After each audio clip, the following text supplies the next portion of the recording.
Punjab PCS ਦੇ free course ਵਿੱਚ ਤੁਹਾਡਾ ਸਾਰਾ ਦਾ ਸਵਾਗਤ ਹੈ। Welcome everyone. ਇੱਕ ਛੋਟੀ ਜਿਹੀ announcement before we proceed. Monday ਤੋਂ ਤੁਹਾਡੀ ਇਕਨੋਮੀ ਸਟਾਰਟ ਹੋ ਜਾਣੀ ਹੈ ਐਜ਼ ਸ਼ੈਡਿਊਲਡ, बट थोड़ी पॉलिटी नहीं मुकनी हले ना। I would need another 4-5 classes next week के भी 3-4 क्लासेस चाहिए होंगी मेरे को। तो हमने क्या प्लान किया है वो जल्दी से सुन लो आप कि मंडे को जो आपकी जैसे इकोनॉमी चलनी थी शेड्यूल वैसे ही चलता रहेगा। मंडे से ही मॉर्निंग के टाइम में आपकी ये पॉलिटी पैरेलली चलती रहेगी। तो आपकी 3 क्लासेस हो जाएंगी। 6 o'clock होगी आपकी सी सेट जैसे चल रही है, इवनिंग 9 o'clock होगी आपकी इकोनॉमी जैसे चल रही है, पॉलिटी की जगह इकोनॉमी स्टार्ट हो जाएगी। मॉर्निंग के टाइम पे मतलब 7-8 बजे 9 बजे कोई भी ऐसा टाइम हम देख लेंगे, उस समय हम ना पॉलिटी की क्लास डाल दिया करेंगे। ये क्लास 3-4 दिन चलेगी, उसके बाद आपकी पॉलिटी भी ख़त्म हो जाएगी। जो लोग ऑफिस जाते हैं वो शाम को आके या संडे को या सुबह अगली नेक्स्ट मॉर्निंग इसको देख सकते हैं अपनी क्लास को अपने हिसाब से। जब ये क्लास ख़त्म हो जाएगी 3-4 दिन में, तो इसी टाइमिंग को कंटिन्यू रखते हुए इसी टाइमिंग में हम आपको करंट अफेयर्स भी स्टार्ट कर देंगे, जो free current affairs for PPSC का जो पंजाब पीसीएस का कोर्स है। इसमें क्या होगा, हम आपको जितना भी ट्रिविया फैक्ट्स हैं, इधर उधर के एमसीक्यूज, यहाँ वहाँ की चीज़ें जो हैं जो बेसिक सी आ जाती हैं पेपर में, वो यहाँ कराते रहेंगे। ठीक है, तो इससे क्या होगा, आपके करंट अफेयर्स भी स्ट्रांग हो जाएंगे। हम ना ऐसा नहीं करना चाहते कि गुलेटिन नहीं करना चाहते किसी भी चीज़ को, हम स्टिक करते हैं अपने टाइम टेबल से। यूजुअल टाइम पे आपका ये कवर हो जाएगा। उसके बाद आपको ना जो भी एक्स्ट्रा डेज मिलेंगे उसमें आपको जो भी एरिया आपका वीक रह जाएगा उसको दोबारा देख के दोबारा तैयार कर लेना। ठीक है, तो कमिंग वीक से आपके करंट अफेयर स्टार्ट हो रहे हैं, बट करंट अफेयर जो है उससे पहले हम पॉलिटी करेंगे। ठीक है साहब, चलिए आगे। कहते भी सर पंजाबी ज़्यादा बोलिया करो, उसदे नाल ना थोड़ा दिमाग च फिट बैठता है, तो चलो फिर फिट बिठाइए इंडियन पार्लियामेंट। ठीक है, पार्लियामेंट जो वर्ड है ये आ रहा है एक फ्रेंच वर्ड पार्लर से, जिसका मतलब होता है to communicate, to talk, discuss करना, डिस्कशन। तो पार्लियामेंट का जो सबसे पहला मकसद है वो क्या है, पूरे हिंदुस्तान के जो सबसे प्राइम ਜਿਹੜੇ ਵਿਸ਼ੇ ਨੇ, ਜਿਹੜੇ ਮੇਨ ਪੁਆਇੰਟਸ ਨੇ ਸਾਡੇ, ਉਹਨਾਂ ਨੂੰ डिस्कस करना, ਉਹਨਾਂ ਦੇ ਉੱਤੇ ਡੈਲੀਬਰੇਟ ਕਰਨਾ ਤੇ ਸਾਡੇ ਲਈ ਰੂਲਸ ਬਣਾਉਣਾ।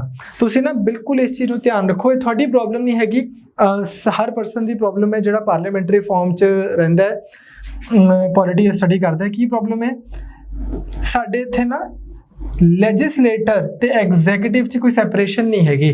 ਸਾਡੇ ਮਿਨਿਸਟਰਸ ਵੀ ਸਾਡੇ ਲੈਜਿਸਲੇਟਰ ਨੇ, ਉਹੀ ਲਾਅ ਬਣਾਉਂਦੇ ਨੇ, ਉਹੀ ਪੋਲਿਸੀਜ਼ ਬਣਾਉਂਦੇ ਨੇ ਤੇ ਉਹੀ ਚੈੱਕ ਕਰਦੇ ਨੇ ਵੀ ਇਹ ਲਾਅ ਬਣਨਾ ਚਾਹੀਦਾ ਸੀ ਕਿ ਨਹੀਂ ਬਣਨਾ ਚਾਹੀਦਾ ਸੀ।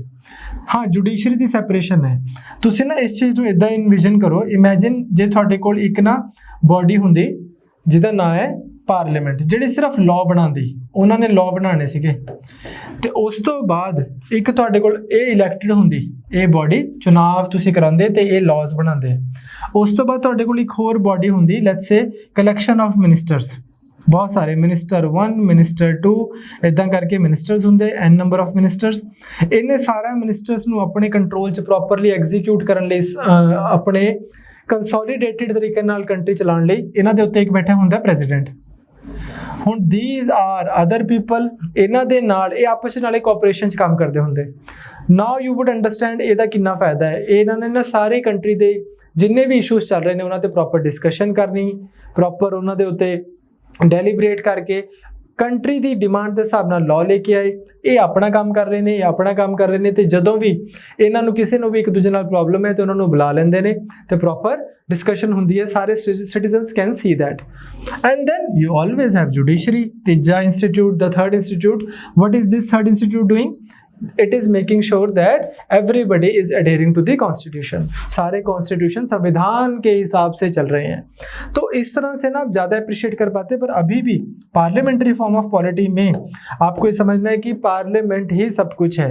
ब्रिटेन से हमने बहुत कुछ सीखा है इस चीज़ के लिए। ठीक है, तो अब हमारे कॉन्स्टिट्यूशन में हमने कर लिया कल 78 तक, article 79 to 122 part 5 of the constitution deals with the parliament. 123 में क्या था जो हमने कल किया था, कल नहीं 2 दिन पहले किया था, प्रेसिडेंट की ऑर्डिनेंस मेकिंग पावर, अध्यादेश जारी करना। वो भी असली में किसकी पावर है? प्राइम मिनिस्टर की पावर है। प्रेसिडेंट के पास ऐसी कोई पावर नहीं एग्जिस्ट करती। हाँ, वो एक मुखौटा है, एक चेहरा, एक फॉर्मल जरिया है। चलो जी, अब हम शुरू करते हैं पार्लियामेंट। बेसिकली हमारा जो पार्लियामेंट है, कल बच्चे पूछे थे बाई कैमरल लेजिस्लेचर क्या होता है, 2 हाउसेस का होना। 2 हाउसेस के होने को हम बाई कैमरल बोलते हैं, 1 हाउस के होने को हम यूनिकैमरल बोलते हैं। जैसे फॉर एग्जांपल हम यूनिकैमरल का एग्जांपल पंजाब, हरियाणा, 1 हाउस है, सिंगल हाउस, चुनाव होते हैं, सब लोग वहां पे अपने बंदे अपनी अपनी सीट्स पे चुनाव में भेज देते हैं, यहाँ पे आपके सारे के सारे एमएलए बैठ जाते हैं इधर जाके, बात खत्म, 1 हाउस है। On the other hand centre में ऐसा नहीं है। सेंटर में क्या है, आपके पास 1 हाउस है जिसका नाम है लोकसभा, 1 हाउस है जिसका नाम है राज्यसभा, सिंपल। यहाँ पे लोग कैसे चुने जा रहे हैं, डायरेक्ट इलेक्शन से, अभी देखेंगे। यहाँ पे लोग चुने जा रहे हैं इनडायरेक्ट इलेक्शन से। इन दोनों हाउसेस को मिला लो, और स्ट्रिक्टली स्पीकिंग, अगर टेक्निकली स्पीकिंग, तो प्रेसिडेंट को भी मिला लो, तो ये बन गया आपका पार्लियामेंट। ठीक, पार्लियामेंट ये बन गया। बट अदरवाइज एवरीडे पार्लेंस में हम जब बात कर रहे होते हैं तो हम इधर की बात कर रहे होते हैं कि लोकसभा और राज्यसभा ये हो गए 2 हाउसेस। ये लोगों ने इनको डायरेक्टली और इनडायरेक्टली चुन के यहाँ पे भेजा है। तो आज हम इन्हीं के बारे में डिटेल में डिस्कशन करेंगे। जो भी अभी तक आप आगे के सवाल पूछते रहते थे, मैं आपको पीछे पढ़ा रहा होता था कि मनी बिल में ऐसा हो सकता है, ABCD चीज़ों में आप जो मेरे से पूछते थे, वो सारी चीज़ें यहाँ पे एड्रेस हो जाएंगी। आई होप इस लेक्चर के बाद में आपको छोटी छोटी चीज़ों पे दिक्कत नहीं होगी अगर आप अटेंशन पे कर रहे हो। तो सबसे पहले हम बात करते हैं सर राज्यसभा की। जो राज्यसभा है, एक टेंशन ना लो कि पीछे लुक गया, मैं आप पे थोड़ा पढ़ के सुना देना सारा कुछ। राज्यसभा जो है, राज्यसभा को हम क्या बोलते हैं, अपर हाउस, अपर हाउस। और इसी को एक और चीज क्या बोलते हैं, council of the states, states, राज्यों की काउंसिल है। क्या बेसिकली हम कंट्री में ना चुनाव करा देते हैं, चुनाव कराने के बाद में जो लोगों को चुनाव जीतना आता है वो चुनाव जीत के सरकार में बैठ जाते हैं। पर हमारी कंट्री में हम ये मान के चलते हैं, पार्लियामेंट का मतलब मैंने इसीलिए पहले बताया आपको, क्या मतलब है उसका, टू एक ऐसी जगह जहाँ पे लोग बैठ के डिस्कशन करते हैं, डेलिब्रेशन करते हैं। अब हमारे पास ये तो ज़रूरी नहीं है ना कि हर वो बंदा जो कंट्री के लिए बहुत अच्छे लॉज में अपना योगदान दे सकता है, कंट्री में बहुत अच्छे लॉज बने इसके लिए अपना योगदान दे सकता है, उसको चुनाव भी लड़ना आता हो, ये ज़रूरी नहीं है। तो इस वजह से जो आइडिया आया ना अपर हाउस का, वो इस वजह से आया हमारे यहाँ पे कि वो लोग जो बहुत इंटेलिजेंट हैं, बहुत स्मार्ट हैं, कंट्री की पॉलिटी को अच्छे से समझते हैं, उनको चुनाव के रास्ते से ना भेज के एक दूसरे रास्ते से हम ऐसे भेज दें कि वो राज्यों के, जिस भी राज्य से वो आ रहे हैं, इन पर्टिकुलर और इन जनरल अदरवाइज पूरी कंट्री के लिए बेस्ट लॉज बनने के लिए अपना कंट्रीब्यूशन दे सकें। इसको अदरवाइज इसका इक्विवेलेंट ब्रिटेन में क्या होता है, इंग्लैंड में you have house of common, common हो गया आम, जनरल आम चुनाव, ये हो गए लोकसभा वाले, और ये हो गया हाउस ऑफ लॉर्ड्स, लॉर्ड्स हो गया अपर हाउस, बड़े बड़े लोग, पढ़े लिखे लोग, जेंट्री है ना, सेनेट टाइप ऐसे हाई फाई लोग, वो यहाँ बैठेंगे। तो राज्यसभा वैसे वाला हो गया। चले आगे। नाउ सबसे पहले कॉम्पोजिशन ऑफ राज्यसभा। राज्यसभा में मैक्सिमम कितने लोग हो सकते हैं? हमारा संविधान बोलता है कि मैक्सिमम 250 लोग राज्यसभा में बैठ सकते हैं। This is the maximum strength. अगर इसकी मैक्सिमम स्ट्रेंथ को बढ़ाना है कभी तो फिर कॉन्स्टिट्यूशनल अमेंडमेंट लेके आनी पड़ेगी। नाउ इसमें आप छोटी सी चीजें देखो कि मैक्सिमम 250 है, उसमें से भी 238 कहाँ से आएंगे? स्टेट्स और यूटी से इनडायरेक्टली इलेक्ट करके, और 12 नॉमिनेट किए जा सकते हैं। ये मैं आपको प्रेसिडेंट की पावर में करा चुका हूँ। 12 कौन से नॉमिनेट कर सकते हैं वो। राइट नाउ अभी क्या है हमारे पास राज्यसभा में 245 मेंबर्स हैं। 250 मैक्सिमम वो है वैकेंसी है, मैक्सिमम लोग हो सकते हैं। 245 हैं। हाँ, अगर चाहें तो जैसे यूटीज एग्जिस्ट करती हैं इंडिया में, दिल्ली की यूटी, पुडुचेरी की यूटी, या जैसे चंडीगढ़ की यूटी लगा लो, उसकी कोई विधानसभा नहीं है। क्योंकि कोई विधानसभा नहीं है इस वजह से राज्यसभा में कोई रिप्रेजेंटेशन भी नहीं है। कल को अगर देनी हो यहाँ पे चंडीगढ़ में एक छोटी सी विधानसभा बना के 2 बंदों को रिप्रेजेंटेशन देनी हो या 1 को, तो दे भी सकते हैं। 245 हमारे पास में स्ट्रेंथ है एट प्रेजेंट। थ्योरेटिकली 250 मैक्सिमम हो सकती है। हर एक प्रदेश के कितने लोग राज्यसभा में जाके बैठेंगे ये हमें दिया हुआ है 4th शेड्यूल में। ये तो इन जनरल आपको पता है, आप ही ने मेरे को करेक्ट कराया था कि पंजाब में 7 सीट्स हैं, ठीक है। तो पंजाब के 7 लोग जाके बैठेंगे। होता यही है बेसिकली बच्चे कि 7 पंजाब के लगा लो, 5 हरियाणा के लगा लो, 31 यूपी के लगा लो, इस तरह से सब राज्यों को उनकी जनसंख्या के हिसाब से, उनकी पॉपुलेशन के हिसाब से कोटा मिला हुआ है। वो सारे जाके यहाँ पे 245 लोग बैठ जाते हैं। ये पूरे देश के लिए लॉज बनाते हैं, पर किसी राज्य से आ रहे होते हैं ये, ठीक बात। चलें, तो सबसे पहले हम बात करते हैं रिप्रेजेंटेशन ऑफ स्टेट्स की। स्टेट्स कैसे रिप्रेजेंट होते हैं राज्यसभा में, ठीक। ये क्या है, इसको आप देख ही लो एक बार, इनको रिप्रेजेंट कैसे करते हैं। सिंपल सी चीज, इसके डिटेलिंग भी आपको आज बताऊंगा अभी थोड़ी देर में। मैंने आपको सिर्फ first past the post system बताया था, सिंगल ट्रांसफरेबल वोट तब छुड़वा दिया था, आज बता दूंगा। सबसे पहले क्या है, आप एज्यूमिंग करो, मान लो कोई भी स्टेट ले लो, हरियाणा। हरियाणा में 5 वैकेंसी सीट्स हैं। हरियाणा 5 बंदे राज्यसभा में भेज सकता है। हरियाणा में 90 MLAs हैं, ठीक बात। अब क्या हो रहा है, ये जब 5 सीटों पे वैकेंसी आएगी, हरियाणा ने मान लो बंदे भेज रखे हैं, वो रिटायर हो गए, उनका टाइम पूरा हो गया, अब दोबारा चुनाव होने हैं, तो सिर्फ और सिर्फ ये 90 लोग वोटिंग करेंगे। कंटेस्ट कौन कर सकता है, वो कोई भी कर सकता है जो क्वालिफाइड पर्सन हो। बट ऑब्वियसली आप अपना खुद का दिमाग लगाओ कि कोई भी आम आदमी को थोड़ी ये MLAs वोट डाल देंगे कि हाँ हाँ भाई तू भी चला जा। वो बंदे में दम होएगा, या तो ऊपर से सीधा मोदी जी ने कह के भेजा होगा कि भाई हरियाणा से इसको भेजो क्योंकि हरियाणा में बीजेपी की सरकार है, या फिर अगर ये पंजाब होता और पंजाब में जैसे कांग्रेस के MLAs हैं, तो ऊपर से सोनिया गांधी जी ने कह के भेजा होता कि जी पंजाब से इसको भेजो, ये बहुत खास बंदा है। MLAs बोलेंगे ठीक है सर, जो CM बोलेंगे, जो PM बोलेंगे, उनको बोलेंगे ठीक है सर, जो पार्टी के हेड होंगे। खैर, तो बंदा बहुत हाई फाई होते हैं जिनको भेजा जाता है, उनकी अच्छी चलती होती है पार्टी में, या फिर वो पार्टी के लिए बहुत योगदान देते हैं अलग अलग तरीके से। ये जो MLAs हैं अब सारे के सारे सिर्फ यही वोट करेंगे, ये वोट करके यहाँ से मेंबर्स भेज देंगे राज्यसभा के। तो ये MLAs कहाँ से आए थे, हमने इलेक्शन किया था। सो जो एक सिटीजन है, सिटीजन ने MLA चूज किया, MLA ने वो वोटिंग करके MLAs ने आगे आपके राज्यसभा के MPs चूज किए। सिंपल, बिल्कुल सिंपल। तो इसलिए क्या बोलते हैं, MLAs Rajya Sabha MPs are indirectly elected, ठीक, इनडायरेक्टली इस तरह से हो रहे हैं। आपने MLA चूज किया, उन्होंने आगे आपको आपके MPs दे दिए, ठीक। नॉमिनेटेड भी हैं जो हमने प्रेसिडेंट के उसमें कर चुके हैं। अब आता है अगला, इसमें जो मेन चीज है, elections are held in accordance with the system of proportional representation by means of single transferable vote.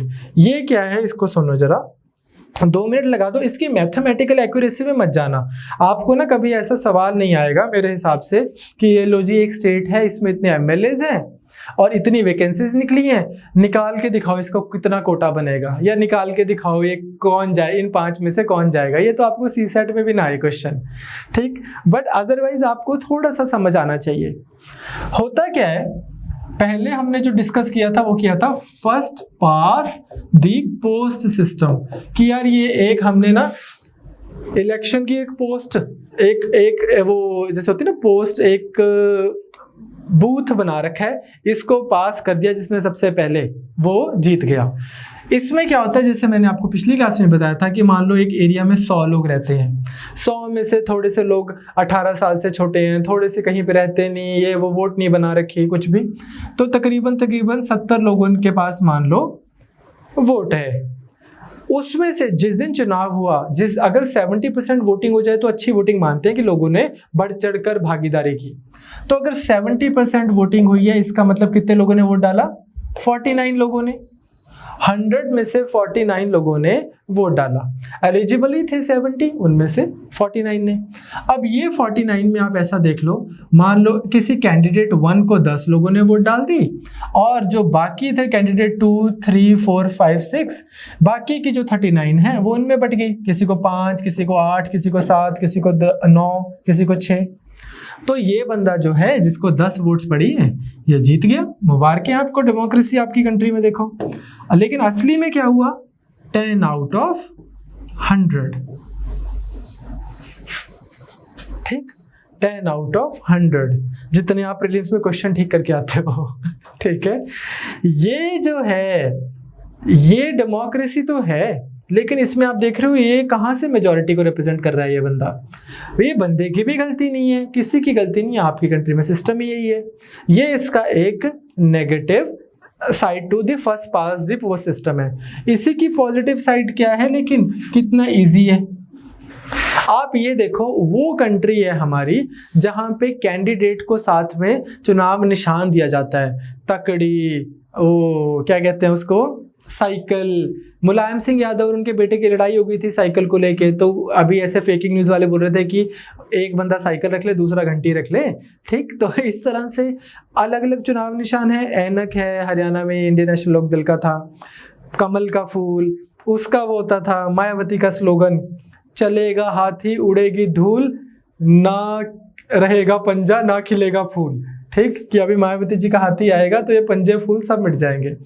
ये क्यों दे रहे हैं चुनाव निशान? क्योंकि आप मान के चल रहे हो कि यार इनको जो वोटर हैं, हमने इन पे फेथ तो दिखा दिया, इनसे नाम नहीं पढ़े जाने, इन बंदों से नाम भी नहीं पढ़े जाने कैंडिडेट्स के, उनसे आपने वोट डलवानी है। लिटरेसी लेवल बहुत ज़्यादा कम है, तो चल भाई तू ऐनक पे वोट डाल दे, तेरे को कोई लेना देना नहीं है। तू कमल पे वोट डाल दे, तेरे को नहीं भी पता बंदे का नाम, तो 10 बंदे आगे सेम नाम के, वही नहीं पढ़ा जा रहा। इस लेवल की इलिटरेसी में ये जो है first past the post system, ये बहुत अच्छा पर्पस सर्व करता है। आपको बता रखा है, ले भाई यही कि भाई इस पे वोट लगानी है, इस पे मोहर लगानी है, अच्छा आदमी है, बात खत्म हो जाती है। लेकिन अदरवाइज एक बेटर वे जो इंश्योर कर सकता है कि यार एक मिनिमम नंबर ऑफ बंदे तो हाँ करे, 100 में से कोई मिनिमम नंबर ऑफ बंदे तो हो जो हाँ करे बंदे को, तभी तो ट्रू होएगा। वो वाला जो सिस्टम है उसको हम बोलते हैं proportional representation and single transferable vote. हालांकि ना एक चीज है, हमारे कॉन्स्टिट्यूशन फ्रेमर्स ने first past the post system ले लिया। अभी आज 17 बार चुनाव हो चुके हैं, आम चुनाव जो हुए 17 बार हुए आई थिंक। तो आप देख लो, फ्रीडम के अभी 70 साल हुए हैं, ऑलरेडी बहुत सारे ऐसे कैंडिडेट्स हैं जो जीत के आए हैं।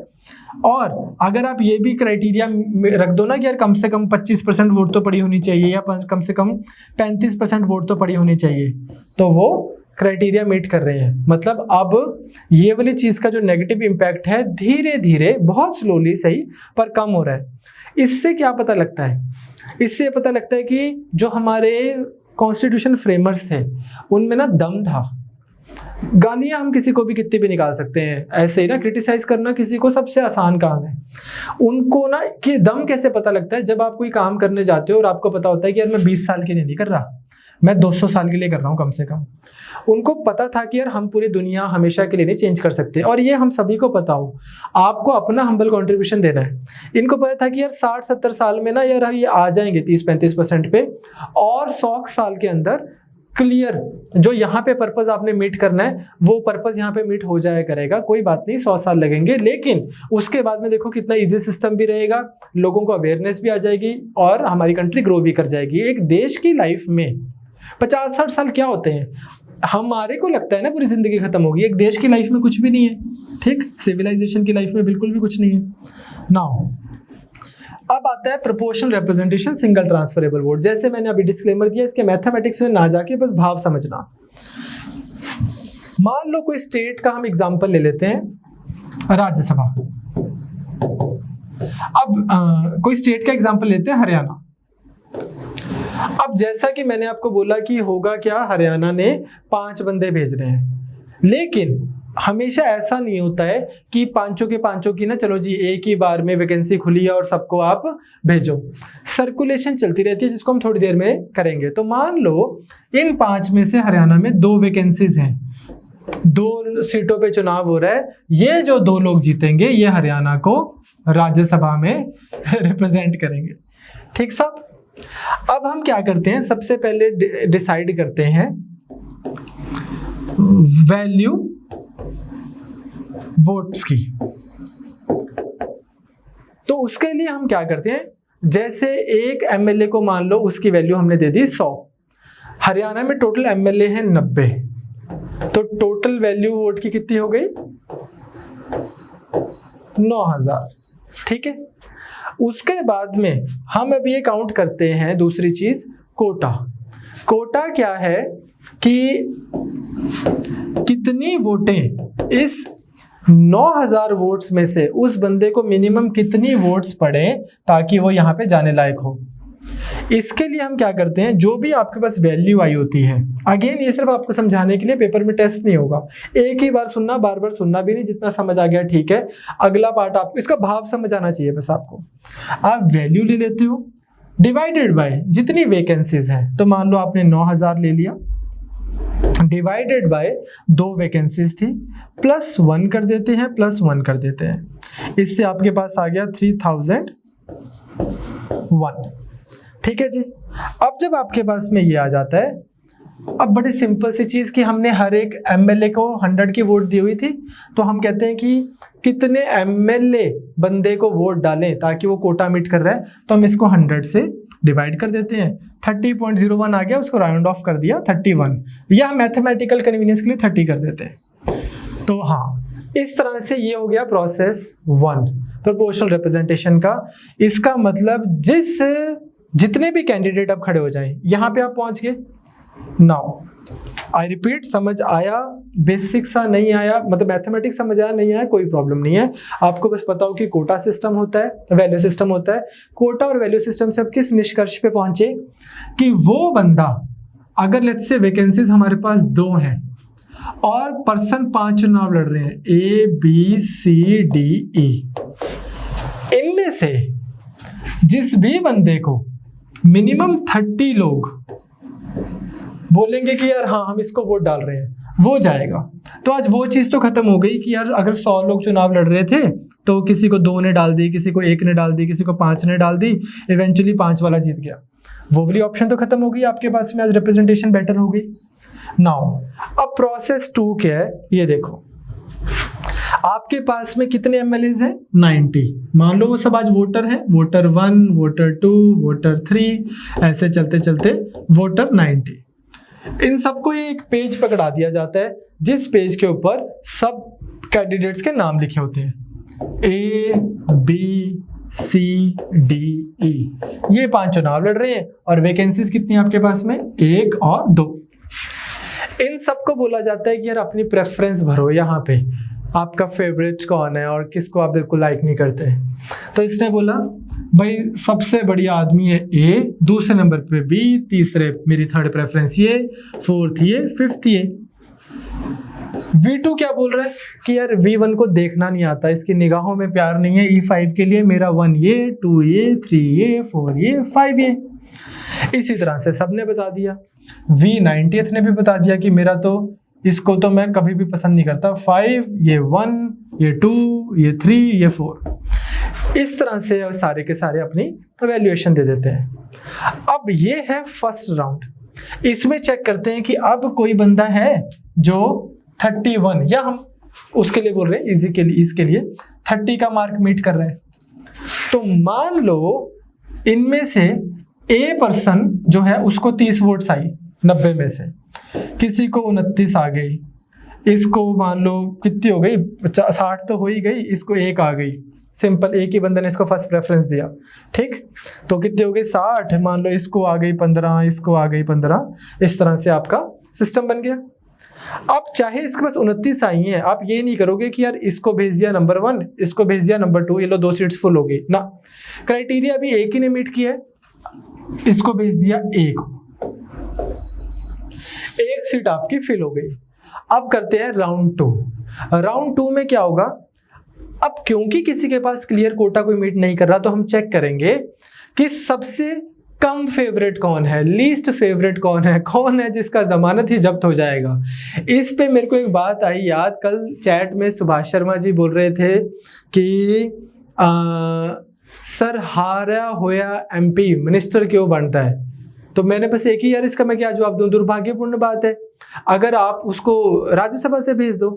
होता क्या है ना कि हमारे पास ऐसा हो जाता है आमतौर पे कि लोग लोकसभा से चुनाव लड़ते हैं, हार जाते हैं और फिर भी बन जाते हैं minister. Will come to that later. अब यहाँ पे आपने क्या देखा कि A जो है वो पहुंच गया। अब आप देखोगे इनमें से हारा हुआ कौन है सबसे बुरी तरह, लीस्ट फेवरेट कौन है। मान लो सी हमारा लीस्ट फेवरेट है, लेकिन हर किसी को कोई ना कोई तो पसंद करता ही है, ठीक है, क्लियर। हर एक शख्स है दुनिया में प्यार के काबिल, नजर से कोई गिराए तो चले आना, वो हो गया सी के साथ में। इसको V51 ने बोल दिया कि भाई मेरा तो फेवरेट है, पर बाकी सब में से इसको किसी को कोई पसंद नहीं था। तो अब इससे पूछा V51 से, भाई तू एक बात बता, तेरा सेकंड फेवरेट कौन है? इसने बोला ये इसने सेकंड फेवरेट मार्क कर रखा था। तो इसको बोलेंगे जो तेरा फेवरेट था वो तो बाहर हो गया, हाँ जो तेरा सेकंड फेवरेट है हम तेरी फर्स्ट प्रेफरेंस वहां ट्रांसफर कर रहे हैं, तो आज से ये तेरा फर्स्ट फेवरेट। तूने खुद बोला था सबसे मेरा बेस्ट ये, अगर ये ना हो तो फिर ये ना हो तो ये। अब जब ट्रांसफर करके हम दोबारा काउंटिंग करते हैं, अब इसके 30 हो रहे हैं। Now this person goes here. अगर इसने बोला होता कि यार मेरा सेकंड प्रेफरेंस ये है, तो क्या होना था, ये 29 पे खड़ा रहता, ये इधर आ जाता, इसकी हो जाती 16 फर्स्ट प्रेफरेंस। फिर आप राउंड 3 पे जाते, दोबारा चेक करते। जैसे ही किसी को फर्स्ट प्रेफरेंस 30 पूरे होते, कोटा मीट करता, हूं यहाँ पे आ जाता। सो इससे क्या इंश्योर हो रहा है, हर वो बंदा जो जा रहा है, हर वो बंदा जो इलेक्ट हो रहा है, उसके बारे में पहली चीज हर एक एमएलए का कोई ओपिनियन तो है, हर एक बंदे को ओपिनियन तो है कि पसंद है या नापसंद है। एक मिनिमम लेवल ऑफ कोटा भी मीट हो रहा है, बेटर रिप्रेजेंटेशन होती है, इससे ज्यादा लोगों की पसंद वाला बंदा चुना जाता है। ये नहीं होता कि 18% वोट पे जीत गया बंदा, 22% वोट पे जीत गया बंदा। तो साहब ये जो प्रोसेस है ये होता है सिंगल ट्रांसफरेबल वोट का सिस्टम है, ये प्रोपोर्शनल रिप्रेजेंटेशन से। जिसको थोड़ी बहुत कंफ्यूजन हुई, मैंने धीरे धीरे ही बोला है, आप दोबारा बाद में इस वीडियो को इतना 5 मिनट रिवाइज करके देख लेना। मैथमेटिक्स आपको पेपर में नहीं आएगा, इसका एक नुकसान आपने देख लिया कि ये बहुत कॉम्प्लिकेटेड है। अंबेडकर जी ने क्लियरली बोल दिया था कॉन्स्टिट्यूएंट असेंबली में कि यार ये नहीं हो पाएगा, ये बहुत कॉम्प्लिकेटेड है आम लोगों के लिए, आम जनता के लिए। तभी तो बोल रहा हूँ कि चुनाव निशान तो आपको देने पड़ रहे हैं, आप ये प्रोपोर्शनल रिप्रेजेंटेशन करवा लोगे क्या? Now this settles down this matter, जो मैंने बोला कि elections are held in accordance with this system of proportional representation by means of single transferable vote. चले आगे। नाउ यूटीज की क्या रिप्रेजेंटेशन रहती है? अगेन उधर भी ऐसा ही है, इनडायरेक्टली इलेक्ट होते हैं बंदे, ऐसे ही जो सिंगल ट्रांसफरेबल वोट से। 2 ही तो यूटीज हैं आपकी, जिनके पास में ये है विधानसभा है, दिल्ली और पुडुचेरी, तो इनके पास में रिप्रेजेंटेशन दे रखी है राज्यसभा में। नॉमिनेशन में हमने काफी डिस्कस कर लिया था कि art, literature, science and social service की फील्ड वाले लोगों को प्रेसिडेंट साहब नॉमिनेट कर सकते हैं 12 बंदों को। अब अगेन प्रेसिडेंट साहब के नॉमिनेट करने का मतलब क्या है कि जिसको भारत की सरकार बोलेगी, इंकम्बेंट प्राइम मिनिस्टर राष्ट्रपति जी को बोलेंगे लो जी सचिन तेंदुलकर जी को नॉमिनेट कर दो, तो वो नॉमिनेट हो जाएंगे। उसमें कई शायद हमारी क्लियर हो गया था शायद वो डाउट, विजय माल्या को पूछ रहे थे कोई कि क्यों नॉमिनेट किया। विजय माल्या नॉमिनेटेड नहीं थे, वो तो पहले जनता दल सेकुलर और कांग्रेस के सपोर्ट से गए थे, फिर जनता दल सेकुलर और आई थिंक बीजेपी के सपोर्ट से गए थे, ठीक है, तो वो नॉमिनेटेड नहीं है। पार्टीज ने बाकी तो भेजना ही है ना, तो अपने एमएलए को भी तो बोल सकता हूं मैं। मान लो कोई भी पर्सन है, जैसे रेखा मैडम है मूवीज वाले, इन आंखों की मस्ती ने, वो वाली जो है उनको भेजना है, तो जरूरी नहीं है कि वो नॉमिनेट ही किया जाए। आप ये भी तो कर सकते हो कि मैडम मैंने अपने उड़ीसा वाले एमएलए को बोल दिया है, अभी वहां पे चुनाव होंगे राज्यसभा के, वो आपके पक्ष में वोट डालेंगे, आपको हम इलेक्ट करके लाएंगे। जैसे मनमोहन सिंह जी असम से गए, उड़ीसा से गए, तो उनको नॉमिनेट थोड़ी किया राष्ट्रपति ने, वो इस तरह से चले गए। एमएलए बाहर नहीं है ना प्राइम मिनिस्टर के। तो चलो नेक्स्ट आगे हमारे पास में लोकसभा की कॉम्पोजिशन। राज्यसभा की कॉम्पोजिशन समझ आ गई आपको, 250 मैक्सिमम, 245 वैसे रखे हुए हैं। यूटीज को और बढ़ाया जा सकता है अगर बढ़ाए चाहे तो। उसके बाद में सिंगल ट्रांसफरेबल वोट है और नॉमिनेशन भी है, ठीक, इनडायरेक्टली इलेक्टेड। दूसरा आता है हमारा लोकसभा। लोकसभा वो जो 5 साल बाद चुनाव होते हैं, जब पूरा कोई एजेंडा आता है, ठीक है, और मोदी जी ने जैसे अभी पिछले साल मई में चुनाव जीता है, 2014 में चुनाव जीता है, उससे पहले मनमोहन सिंह जी ने जीता है, जिसको बोलते हैं ना क्या, लोकतंत्र का उत्सव मित्रों। तो वो जो लोकतंत्र का उत्सव होता है, फिर सारे के सारे लोग जाते हैं वोट डालने। इसमें क्या है, डायरेक्टली इलेक्ट हो रहे हैं लोग, पूरे इंडिया को पूरे इंडिया को कन्वीनियंस के लिए टेरिटोरियल कॉन्स्टिट्यूएंसीज में बांटा गया है। ठीक है, जैसे हमारे यहाँ पे चंडीगढ़ को एक कॉन्स्टिट्यूएंसी बना दिया, बट पंजाब में 13 कॉन्स्टिट्यूएंसीज बनी हुई हैं, हरियाणा में 10 कॉन्स्टिट्यूएंसीज बनी हुई हैं, आई थिंक यूपी में 80 के आसपास कॉन्स्टिट्यूएंसीज बनी हुई हैं। इस तरह से पॉपुलेशन, जनसंख्या के आधार पे कॉन्स्टिट्यूएंसीज में बांट दिया गया है। हर कॉन्स्टिट्यूएंसी में चुनाव होते हैं, जो बंदा जीत जाता है वो जाके लोकसभा में बैठ जाता है। जब यहाँ पे सारे लोग बैठ गए तो फिर चेक कर लेते हैं कौन सी पार्टी के सबसे ज्यादा लोग आए हैं। जिस पार्टी ने एब्सोल्यूट मेजॉरिटी गेन की होती है, मतलब कि टोटल स्ट्रेंथ है जो हाउस की, उसका 50% + 1, तो 273 का आंकड़ा जो है, जादुई आंकड़ा जिस पार्टी ने अचीव किया होता है उसकी सरकार बन जाती है। सिंपल। तो लोकसभा है जो सरकार के लिए मेन है। यहाँ पे सरकार, मतलब यहाँ पे आपकी आनी चाहिए वो मेजॉरिटी, तो आप सरकार चला पाते हो। यहाँ पे सिंपल सी चीज है, elections is based on universal adult franchise, मतलब पहुंचो सारे लोग वोट कर सकते हैं। बस जैसी आपकी पॉलिटी खत्म होती है 4 क्लासेस में, फिर आपको हम आइडियाज कराएंगे कुछ, उसमें देखेंगे कि वोटिंग कैसे, पॉलिटिकल थ्योरी में वोटिंग कैसे इमर्ज की। अदरवाइज मैंने एक ऐसे क्लास में ऐसे बोला और कि यार वोटिंग के लिए ना क्वालिफिकेशन होनी चाहिए, तो people just assumed every time anybody says कि वोटिंग के लिए क्वालिफिकेशन होनी चाहिए, तो लोग बस अज्यूम कर लेते हैं कि ऐसे तो बीए भी इतने लोगों ने कर रखी है, एमए एमकॉम कर रखी है, उनको कुछ भी नहीं आता, ये नहीं आता, लोग इंजीनियर है उनको कुछ नहीं आता। ठीक है, इंजीनियर्स को इंजीनियरिंग के अलावा सब कुछ आता है। ठीक है, you are talking to one right now. ठीक है, तो क्या है कि क्वालिफिकेशन का मतलब हमेशा आप उसको सिंपल एकेडमिक क्वालिफिकेशन ही क्यों मान रहे हो? हम मतलब मैं तो सिंपल सी इतनी सी बात बोलता हूँ कि यार आप एक पेपर रख लो, जैसे ड्राइविंग का पेपर होता है 50, मतलब उस पर डिस्कशन की जा सकती है कि कैसा पेपर हो, 50 नंबर 100 नंबर का एक पेपर रख लो। जो नहीं पढ़ा लिखा उसके लिए आप ओरल रख लो पेपर, वो बोला वो क्या है सिंपल सा कि यार बेसिक सी चीजें तो पता हो कि भाई तेरे देश का नाम क्या है, कॉन्स्टिट्यूएंसी क्या होती है, एमपी होता क्या है, एमएलए होता क्या है जिसके लिए वोट डालने जा रहा है, पार्टी मैनिफेस्टो क्या होता है, कि मतलब कुछ बेसिक सा तो आप वो पैटर्न रख सकते हो। चाहे इसको आप मैंडेटरी भी ना करो पहले टू स्टार्ट विद, पहले 10-15 साल आप ऐसा ना करो कि अगर कोई इस पेपर में फेल हो गया तो वोट नहीं डाल सकता, लेकिन वैसे तो इम्प्लीमेंट कर दो, लोगों में थोड़ा सा उस सेंस में अवेयरनेस आ जाती है। ठीक, अदरवाइज ना एसर की रिपोर्ट क्या बोलती है, एसर की रिपोर्ट बोल रही थी रिसेंटली, कहते हैं कि इंडिया में तकरीबन 70% के आसपास, 65-70% के आसपास लिटरेसी, बेसिक लिटरेसी है लोगों में। और बेसिक लिटरेसी की डेफिनेशन क्या दी हुई है कि आप किसी भी भाषा में, in any language you can read and right your name, एक सिंगल सेंटेंस कि माई नेम इज दिस, और दूसरा सिंगल डिजिट एडिशन या सब्ट्रैक्शन कर सकते हो, मतलब कि 5 + 5 10 है, आपको ये पता है, और आप किसी भी भाषा में अपना नाम बता सकते हो, तो आप पढ़े लिखे हो, लिटरेट हो। 70% लोग अगर ऐसे हैं तो इसका मतलब 130 करोड़ लोग में से शायद 30% ऐसे भी नहीं कर पा रहे, मोटा मोटा अगर हम देखें। अब 30% of word 130 crore, almost 39 crore हो गया ये मेरे ख्याल से।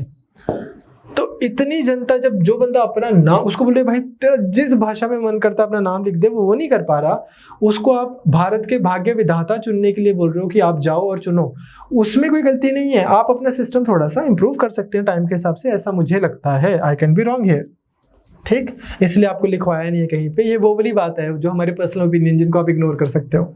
ठीक, नाउ अब क्या है कि पहले 21 साल उम्र थी, 21 ईयर्स, अब इसकी उम्र हम कितनी कर दी थी बाद में इन्होंने 61st अमेंडमेंट से 21 से 18 साल के नौजवान युवक और युवतियां जाकर अब चुन सकते हैं हमारे लोकसभा के एमपीज जो बाद में देश चलाएंगे। ठीक है, तो समझ आ गया कैसे वोटिंग हो रही है, लोकसभा में डायरेक्ट, राज्यसभा में इनडायरेक्ट। नाउ नेक्स्ट आता है हमारे पास यूटीज में भी यही है। ठीक है, पार्लियामेंट ने को पावर है, कॉन्स्टिट्यूशन ने बोल रखा है कि यार तुम देख लेना कि किस तरह से यूटीज की रिप्रेजेंटेशन देनी है। इसको लेके UTs direct election to the house act 1965 पास हुआ था, उसमें यही हो गया। अब जैसे हम चंडीगढ़ में हैं तो हमारी यूटी डायरेक्ट इलेक्शन होते हैं, तो पूरे चंडीगढ़ को लगता है कि चंडीगढ़ का जो बेस्ट भला कर सकते हैं वो किरण खेर मैडम है, यप, तो फिर हम उनको भेज देते हैं। ठीक है, नाउ अब वो हमारे एमपी हैं। ठीक, अब आते हैं उसके बाद में नॉमिनेटेड मेंबर। इस पे हम बात कर चुके हैं, मैंने यहाँ पे लिख दिया है, हालांकि इसकी जो अपडेटेड करंट अफेयर्स अपडेटेड है वो मैंने आपको 2 दिन पहले पढ़ा दिया। हर 10 साल बाद ना हमारी कंट्री में एक कॉन्स्टिट्यूशनल अमेंडमेंट आती है जिसमें रिजर्वेशन को नेक्स्ट 10 ईयर्स के लिए कंटिन्यू किया जाता है। SC ST के लिए किया जाता है और ये वाली भी की जाती थी। वो क्या था कि शुरू में सबसे पहले लिख के कॉन्स्टिट्यूशन में दिया गया था कि जो एंग्लो इंडियन है, ठीक है, जिनका नाम होता है जॉन मथाई, ठीक है, ऐसे वाले जो लोग हैं अगर वो एडिक्वेटली रिप्रेजेंटेड नहीं है तो उन 2 ऐसे लोगों को रिप्रेजेंट किया जा सकता है। अभी रिसेंटली कॉन्स्टिट्यूशनल अमेंडमेंट आई, SC ST के लिए रिजर्वेशन दोबारा 10 साल के लिए बढ़ा दी, एंग्लो इंडियन वाली एलिमिनेट कर दी। ठीक है, तो अब ये वाला प्रोविजन एग्जिस्ट नहीं करता। डोंट वरी, इसको आपने याद भी रखने की ऐसी जरूरत नहीं है, हम MCQs में पूछेंगे ये आपसे। चले आगे। इसके बाद हमारे पास नेक्स्ट टॉपिक आता है छोटा सा, system of elections to Lok Sabha. कैसे चुनाव होते हैं वो आपने देख ही लिया है कि पूरी कंट्री को हमने कॉन्स्टिट्यूएंसीज में डिवाइड कर रखा है, लेकिन अब आप ये तो नहीं चाहोगे कि कॉन्स्टिट्यूएंसी नंबर 1 में ऐसा हो जाए कि यहाँ का MP रिप्रेजेंट कर रहा है 2 लाख लोगों को, एक कॉन्स्टिट्यूएंसी नंबर 2 है उसी स्टेट के अंदर और वहाँ का MP रिप्रेजेंट कर रहा है 20,000 लोगों को। फिर तो इन 20,000 लोगों के पास बहुत स्पेशल राइट हो गया, सिर्फ 20,000 लोगों को एक MP मिल गया, यहाँ पे 2 लाख लोगों को एक MP मिला हुआ है, तो ये तो प्रॉब्लम हो जाएगी। तो इस तरह से इंटर स्टेट पैरिटी आप क्रिएट करना चाहोगे। सिमिलरली आप इंट्रा स्टेट पैरिटी भी क्रिएट करना चाहोगे। विद इन स्टेट कॉन्स्टिट्यूएंसी 1 और 2 में भी कुछ तालमेल बने, कोई सेंस बने, और 2 स्टेट्स में भी ऐसा ही हो। इसी वजह से हमारी कंट्री में अगर आप देखोगे जनसंख्या के आधार पे, अब यूपी इतनी बड़ी स्टेट है, यूपी की पॉपुलेशन इतनी है कि अगर उसको दूसरा कोई देश घोषित कर दिया जाए तो दुनिया का 7वां, तकरीबन 6वां 7वां सबसे ज्यादा पॉपुलेशन वाला देश काउंट होता है। ठीक, अलग कंट्री अगर ऐसे हो। और कोई और स्टेट है जैसे कि मान लो पंजाब हरियाणा, 2.5 करोड़ की पॉपुलेशन है इनकी, 10 यूपी आ जाए उसमें। तो इसी वजह से हमने क्या कर रखा है, उस स्टेट्स को ज्यादा कॉन्स्टिट्यूएंसीज दे रखी हैं जिसमें ज्यादा पॉपुलेशन है। वो स्टेट जो उसके पास कम पॉपुलेशन है उसको कम कॉन्स्टिट्यूएंसी दे रखी है, लेकिन ऐसे इनी मिनी माइनी मो नहीं किया हुआ। क्या किया है, एक आधार है पॉपुलेशन के बेसिस पे। ठीक, तो पहली चीज जो अपने को समझनी है यहाँ पे वो क्या है, पॉपुलेशन के बेसिस पे that between number of seats and its population are same for all the states। इसमें सिर्फ एक जो हमने एक छोटा सा फैक्ट याद रखना है वो क्या है, ये पॉपुलेशन पैरिटी क्रिएट करने के लिए वो स्टेट जिनकी पॉपुलेशन 6 मिलियन से कम है, 60 लाख से कम है जिस स्टेट की पॉपुलेशन, वहां पे ये रूल स्ट्रिक्टली फॉलो नहीं किया जाता। उसके बाद में जैसा कि आप जानते हैं हर एक स्टेट को भी हम कॉन्स्टिट्यूएंसीज में डिवाइड कर देते हैं। आपकी भी कोई कॉन्स्टिट्यूएंसी होगी, अमृतसर में अरुण जेटली जी चुनाव लड़ने आए थे, सिद्धू जी ने चुनाव लड़ा हुआ है, इस तरह से सारी कॉन्स्टिट्यूएंसीज हैं, Jalandhar and then Sangrur and Patiala and this and that. वो सारी कॉन्स्टिट्यूएंसीज में भी यही चीज को प्लान किया जाता है। डिसाइड क्या किया जाता है, अब इसमें एक चीज आप समझ लेना छोटी सी। अब आज मान लो अमृतसर की पॉपुलेशन है, मान लो हाइपोथेटिकली स्पीकिंग x, लेकिन हो सकता है 5 साल बाद अमृतसर की पॉपुलेशन हो जाए 2x। ठीक, हो सकता है ऐसा। अब इस केस में आप क्या करोगे अमृतसर के साथ में, तो इस चीज को ध्यान में रखने के लिए क्या किया गया, ये सोचा था शुरू में कि हर सेंसस के बाद में जितनी सीट्स जो है उनकी ना रीएलोकेशन कर दिया करेंगे। तो अगर मान लो on a purely theoretical plane कि 1952 में x थी, अगले चुनाव में 2 टाइम्स हो गई, तो अगली बार अमृतसर को 2 सीट्स मिल गई, लेकिन इस तरह से तो फिर कोई एंड ही नहीं है। तो बेसिक सा आइडिया जो सबसे पहले क्या था वो ये था कि हर सेंसस के बाद में रीएडजस्टमेंट करेंगे। क्यों, किस चीज की, एक तो लोकसभा में कितनी सीट्स एलोकेट कर रहे हैं, और दूसरा division of each state into territorial constituency, किस तरह से हमने एक स्टेट में कॉन्स्टिट्यूएंसीज बना रखी हैं उसके बारे में भी। लेकिन इसमें पॉपुलेशन मेजर को ध्यान में रखते हुए, पॉपुलेशन कंट्रोल को ध्यान में रखते हुए, ऐसे तो बढ़िया है आप अपनी पॉपुलेशन बढ़ाती रहेगी कोई भी स्टेट, और उनकी सीट्स ऐड होती रहेंगी, पॉपुलेशन बढ़ती रहेगी, सीट्स ऐड होती रहेंगी। इस चीज को ध्यान में रखते हुए हमारे कॉन्स्टिट्यूशन में एक प्रोविजन आया जिसको हम देखते हैं। यहाँ पे पॉपुलेशन का मतलब क्या है? पॉपुलेशन जो कि सेंसस, पुराने सेंसस में आके आप जैसे आके लिखी होती है। फॉर एग्जांपल 2011 में सेंसस हुआ था, अब नेक्स्ट हो जाएगा मान लो 2021 में, फिर हो जाएगा 2031 में। इस तरह से 10 साल बाद सेंसस होते रहते हैं हमारी कंट्री में। नाउ इस चीज़ को ध्यान में रख के इस चीज़ को सॉल्व करने के लिए क्या डिसाइड किया गया, कहते कि ईयर 2026 तक, 2026 तक जब भी आपने सीट्स जो है आपने अपनी फिक्स कर दी, किस बेसिस पे? 1971 की पॉपुलेशन के हिसाब से। वो बोलते हैं कि census figures for year 1971 for inter state seat allocation, वो आपने ये वाली पॉपुलेशन के आधार पे कर रहे हो। तो अगर पंजाब में 13 हैं और हरियाणा में 10 हैं तो वो इस पॉपुलेशन के बेसिस पे है। अब अगर हरियाणा की पॉपुलेशन बहुत बढ़ भी गई तो भी ये पॉपुलेशन का क्राइटेरिया आप मीट कर रहे हो, ये नहीं है कि फिर हरियाणा को अकोमोडेट करने के लिए ज़्यादा सीट्स मिल जाएंगी। कब तक? 2026 तक। उसके बाद में हम देखेंगे कि अरे हरियाणा की जनसंख्या तो पंजाब से 2 गुना है, तो अब क्या करें? सीट्स को वो किया जाएगा, रीअरेंज किया जाएगा। लेकिन आप खुद देखो 2026 के बाद में पॉपुलेशन कब आएगा, वो सेंसस कब होएगा? 2031 में। 2031 का डेटा आपके पास आएगा, उसके बाद जो चुनाव होंगे लेट्स से 2036 में मान लो, उसमें फिर आपके पास में नंबर ऑफ सीट्स चेंज हो सकती हैं। दूसरी चीज, कॉन्स्टिट्यूएंसी के डीलिमिटेशन के लिए भी हम यही सब यूज करते हैं, 1971 के फिगर। तो यहाँ पे अगर आपको क्वेश्चन आएगा तो बस वो इसी बेसिस पे आएगा। डीलिमिटेशन का मतलब क्या है? आपने बड़ी बार बहुत लोगों को सुना होगा ये बोलते हुए, ਉਹ ਸਾਡੇ ਪਿੰਡ ਪਹਿਲਾਂ इस कॉन्स्टिट्यूएंसी ਦੇ ਵਿੱਚ ਆਂਦਾ ਸੀ, ਹੁਣ उधरली कॉन्स्टिट्यूएंसी ਚ पै गया। या पंजाब में से रोपड़ कॉन्स्टिट्यूएंसी से रिलेटेड एक बंदा मेरे को बता रहा था कि देयर एग्जिस्ट अ पिंड और there exist like a collection of पिंड्स। उनमें क्या है कि उनकी जहाँ पे वोट है वहाँ वो इतनी दूर पड़ता है उनसे, मतलब बीच में एक और कॉन्स्टिट्यूएंसी भी आ जाती है काइंड ऑफ, देन दूसरी कॉन्स्टिट्यूएंसी आती है। सिमिलरली अगर आप जैसे if you are from this area ना, चंडीगढ़, पंचकुला, मोहाली इधर, तो पंचकुला में भी जैसे एक एमएलए की कॉन्स्टिट्यूएंसी है, कालका कॉन्स्टिट्यूएंसी। उधर क्या होता है? मोरनी है, फिर इधर कालका है, इधर पिंजौर है, इधर रायपुर रानी है, बीच में पंचकुला दूसरी कॉन्स्टिट्यूएंसी। ये बिल्कुल साथ में है, ये अलग कॉन्स्टिट्यूएंसी है एमएलए की, ये इधर इधर के दूर वाले, ये एक कॉन्स्टिट्यूएंसी ऐसे बना रखी है। ये रीजन क्या है इस तरह से रीऑर्गेनाइज करने का?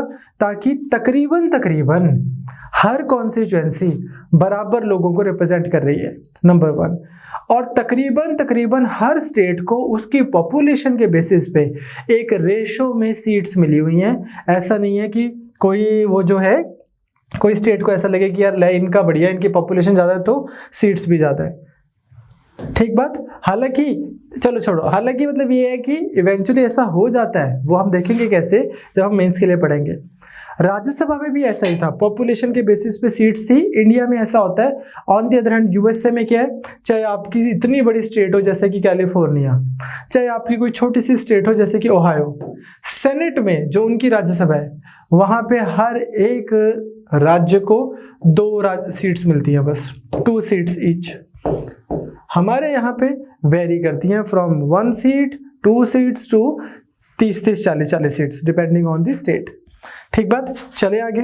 अब इस पे एक चीज समझ लो, ये करता कौन है कि यार ये कॉन्स्टिट्यूएंसीज को यहाँ से उठा के यहाँ डाल दो, इन कॉन्स्टिट्यूएंसीज को यहाँ से उठा इन एरियाज को इस कॉन्स्टिट्यूएंसी में डाल दो। ये जो लिमिटेशन या डीलिमिटेशन कौन करता है? इसकी जो पावर है ना वो है पार्लियामेंट के पास में। कि वो डिटरमिन करेगी कौन सी अथॉरिटी को ये पावर देनी है। उन्होंने क्या किया हुआ है, पार्लियामेंट ने एक एक्ट पास कर दिया, डीलिमिटेशन कमीशन एक्ट।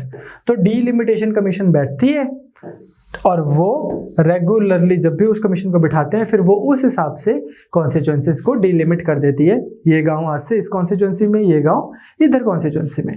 चले आगे, चलो अब आता है reservation of seats for SC ST। Again हर एक प्रदेश में उस प्रदेश की शेड्यूल कास्ट और शेड्यूल ट्राइब की जनसंख्या के बेसिस पे वहां पे सीट्स रिजर्व की जाती है। ये कॉन्स्टिट्यूशनल प्रोविजन है, ठीक है।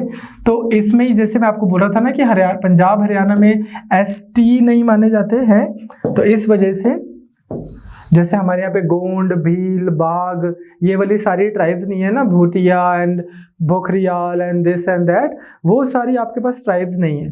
तो इस वजह से हरियाणा में एंड पंजाब में SCs के लिए रिजर्व होती है, ST के लिए नहीं होती। किस बेसिस पे होती है? Basis of population. मोटा मोटा समझने के लिए, अगर आपके पास टोटल 10 सीट्स हैं और आपके पास 10% जो आपकी सीट्स हैं वो 10% पॉपुलेशन शेड्यूल कास्ट है, तो आपकी एक सीट रिजर्व होगी। उस सीट के ऊपर अब सारी पार्टीज चुनाव लड़ेंगी, सब पार्टीज अपने कैंडिडेट्स कंटेस्ट कराएंगी। इंडिपेंडेंट लोग भी चुनाव लड़ सकते हैं, लेकिन ये सारे जो चुनाव लड़ रहे हैं या सारी पार्टीज के जो कैंडिडेट्स हैं, they must come from the schedule caste category, number 1। लेकिन वोट सारे डाल सकते हैं, ठीक है। जैसे कि मैंने आपको एग्जांपल भी बताया, गोरों के टाइम में ऐसा नहीं था। गोरों के टाइम में अगर कोई सीट रिजर्व होती थी ब्रिटिश टाइम पे, तो वो क्या करते थे, वोटर भी उसी कम्युनिटी का होगा, इलेक्टर भी उसी कम्युनिटी का होगा। इसमें you have to keep one thing in mind, that does not mean कि जो जनरल कैटेगरी की या ओपन, बेटर वर्ड है ओपन सीट है, मान लो हरियाणा में अगेन बात करें कि जैसे अंबाला होगी रिजर्व कैटेगरी, तो सिर्फ अंबाला में वही शेड्यूल कास्ट कैंडिडेट ही कंटेस्ट कर सकते हैं। पर इसका मतलब ये नहीं है कि रोहतक से या करनाल से या कुरुक्षेत्र से, इन सब कॉन्स्टिट्यूएंसीज से शेड्यूल कास्ट कंटेस्ट नहीं कर सकते, इलेक्शन कर सकते हैं, बस वहां पे रिजर्वेशन नहीं है, ठीक है। A member can contest from a non reserve seat as well, okay. चले आगे। नाउ अब आता है एक बहुत इंपॉर्टेंट पॉइंट जिससे आपको इलेक्शन और बेटर समझ आएगा राज्यसभा का, वो है लोकसभा और राज्यसभा का ड्यूरेशन। हुआ क्या है, राज्यसभा जो है ना वो एक परमानेंट हाउस है। इसका मतलब राज्यसभा में कभी ऐसा नहीं हुआ या होता कि ये लो जी, जितने मेंबर्स थे इन सब का टाइम पूरा हो गया, अब पूरे राज्यसभा के चुनाव हो रहे हैं 250 सीट्स के या 245 सीट्स के। Nothing like that happens. यहां पे क्या होता है, हाउस आपका चला आ रहा है, हर 2 साल के बाद इनके मतलब एक जो बंदा चुना जाता है वो 6 इयर्स के लिए चुना जाता है। 6 सालों के लिए आप राज्यसभा में MP बनते हो। होता क्या है कि 1/3 ऑफ इट्स मेंबर्स हर 2 साल के बाद 1/3 मेंबर रिटायर हो जाते हैं। अब वो 1/3 कौन होंगे, जो 6 साल पहले चुने गए होंगे। 2 साल के बाद अगले 1/3 रिटायर हो जाते हैं, 2 साल के बाद अगले 1/3 रिटायर हो जाते हैं। जैसे जैसे जिसके 6 साल पूरे होते जाते हैं वैसे वैसे वो रिटायर हो जाते हैं। अब इसमें एक चीज का आइडिया लगता है कि ये प्रोसेस आज तो समझ आता है, लेकिन ये शुरू कैसे हुआ होगा। पहली बार जब सब लोग 6 साल के लिए चुने गए होंगे, फिर कैसे शुरू हुआ होगा। तो शुरू के हमारे टाइम में वॉलंटरली बहुत लोगों ने 2 साल के बाद, और फिर वॉलंटरली अगली बार बहुत लोगों ने 4 साल के बाद में रिजाइन कर दिया, ताकि ये 1/3 का पैटर्न बन जाए। तो उससे क्या होता है कि ये एक परमानेंट सा हाउस है जिसमें 1/3 रिटायर हो गए, उनकी वोटिंग हो गई। कैसे वोटिंग होगी, जिस जिस राज्य से की वैकेंसीज निकली, जिस जिस राज्य का बंदा रिटायर हो गया, वहां पे जितनी वैकेंसीज निकली उतने पे single transferable vote proportional representation से वो नया बंदा आ जाएगा, फिर दूसरे राज्य से, फिर तीसरे राज्य से। इस तरह के हाउस को, जिसकी कभी एक सिंगल डिसॉल्व नहीं हो रहा, there are always going to be members of Rajya Sabha. 1/3 2/3 member तो हमेशा एग्जिस्ट करेंगे ही करेंगे। उसको हम क्या बोलते हैं, परमानेंट हाउस, ठीक है। तो Rajya Sabha is a continuing chamber and not subject to dissolution. On the other hand Lok Sabha में हम देखेंगे क्या होता है, 5 साल पूरे हो गए मोदी गवर्नमेंट के, पूरे इंडिया में दोबारा चुनाव हो रहे हैं, सारे के सारे एक ही बार रिटायर हुए हैं। अब चाहे वो दोबारा इलेक्ट होके आ जाए अलग बात है, वो राज्यसभा के लिए भी ट्रू है। राज्यसभा में भी तो आप देखोगे, अगर मनमोहन सिंह जी दोबारा राज्यसभा से चुन के आए गए, दोबारा आ गए, 2 बार प्रधानमंत्री बने, तो इसलिए आपको ये ध्यान रखना है कि बंदा चाहे वही आ जाए, पर हर 2 साल के बाद 1/3 मेंबर रिटायर हो जाएंगे। नाउ नेक्स्ट थिंग इज, इसमें यही छोटा सा पॉइंट, 6 साल वाला आइडिया याद रखना, उससे लॉजिक भी बनता है, 1/3 1/3 1/3 6 ईयर्स में।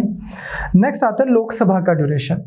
लोकसभा का ड्यूरेशन हम कर चुके हैं 5 साल from the date of its first meeting, ठीक है। आज हो चले पूरे 5 साल वैसे वाला, ठीक है। After which it automatically dissolves, उसके बाद में ऑटोमेटिकली डिजॉल्व हो जाती है। हाँ, अगर कभी ऐसा हुआ है, मान लो उससे पहले, मान लो मोदी जी की गवर्नमेंट है और 200 लोग मोदी जी के थे, प्लस मान लो 30 लोग किसी ए पार्टी के थे, 20 लोग किसी बी पार्टी के थे और 25 लोग किसी सी पार्टी के थे। अब इन्होंने अपना अगर मोदी जी से सपोर्ट ही वापस ले लिया और बीच में ही सरकार गिर गई और किसी और पार्टी के पास में भी बहुमत नहीं है और राष्ट्रपति जी बोलते हैं डिसॉल्व है लोकसभा, दोबारा चुनाव कराओ, वो बात अलग है।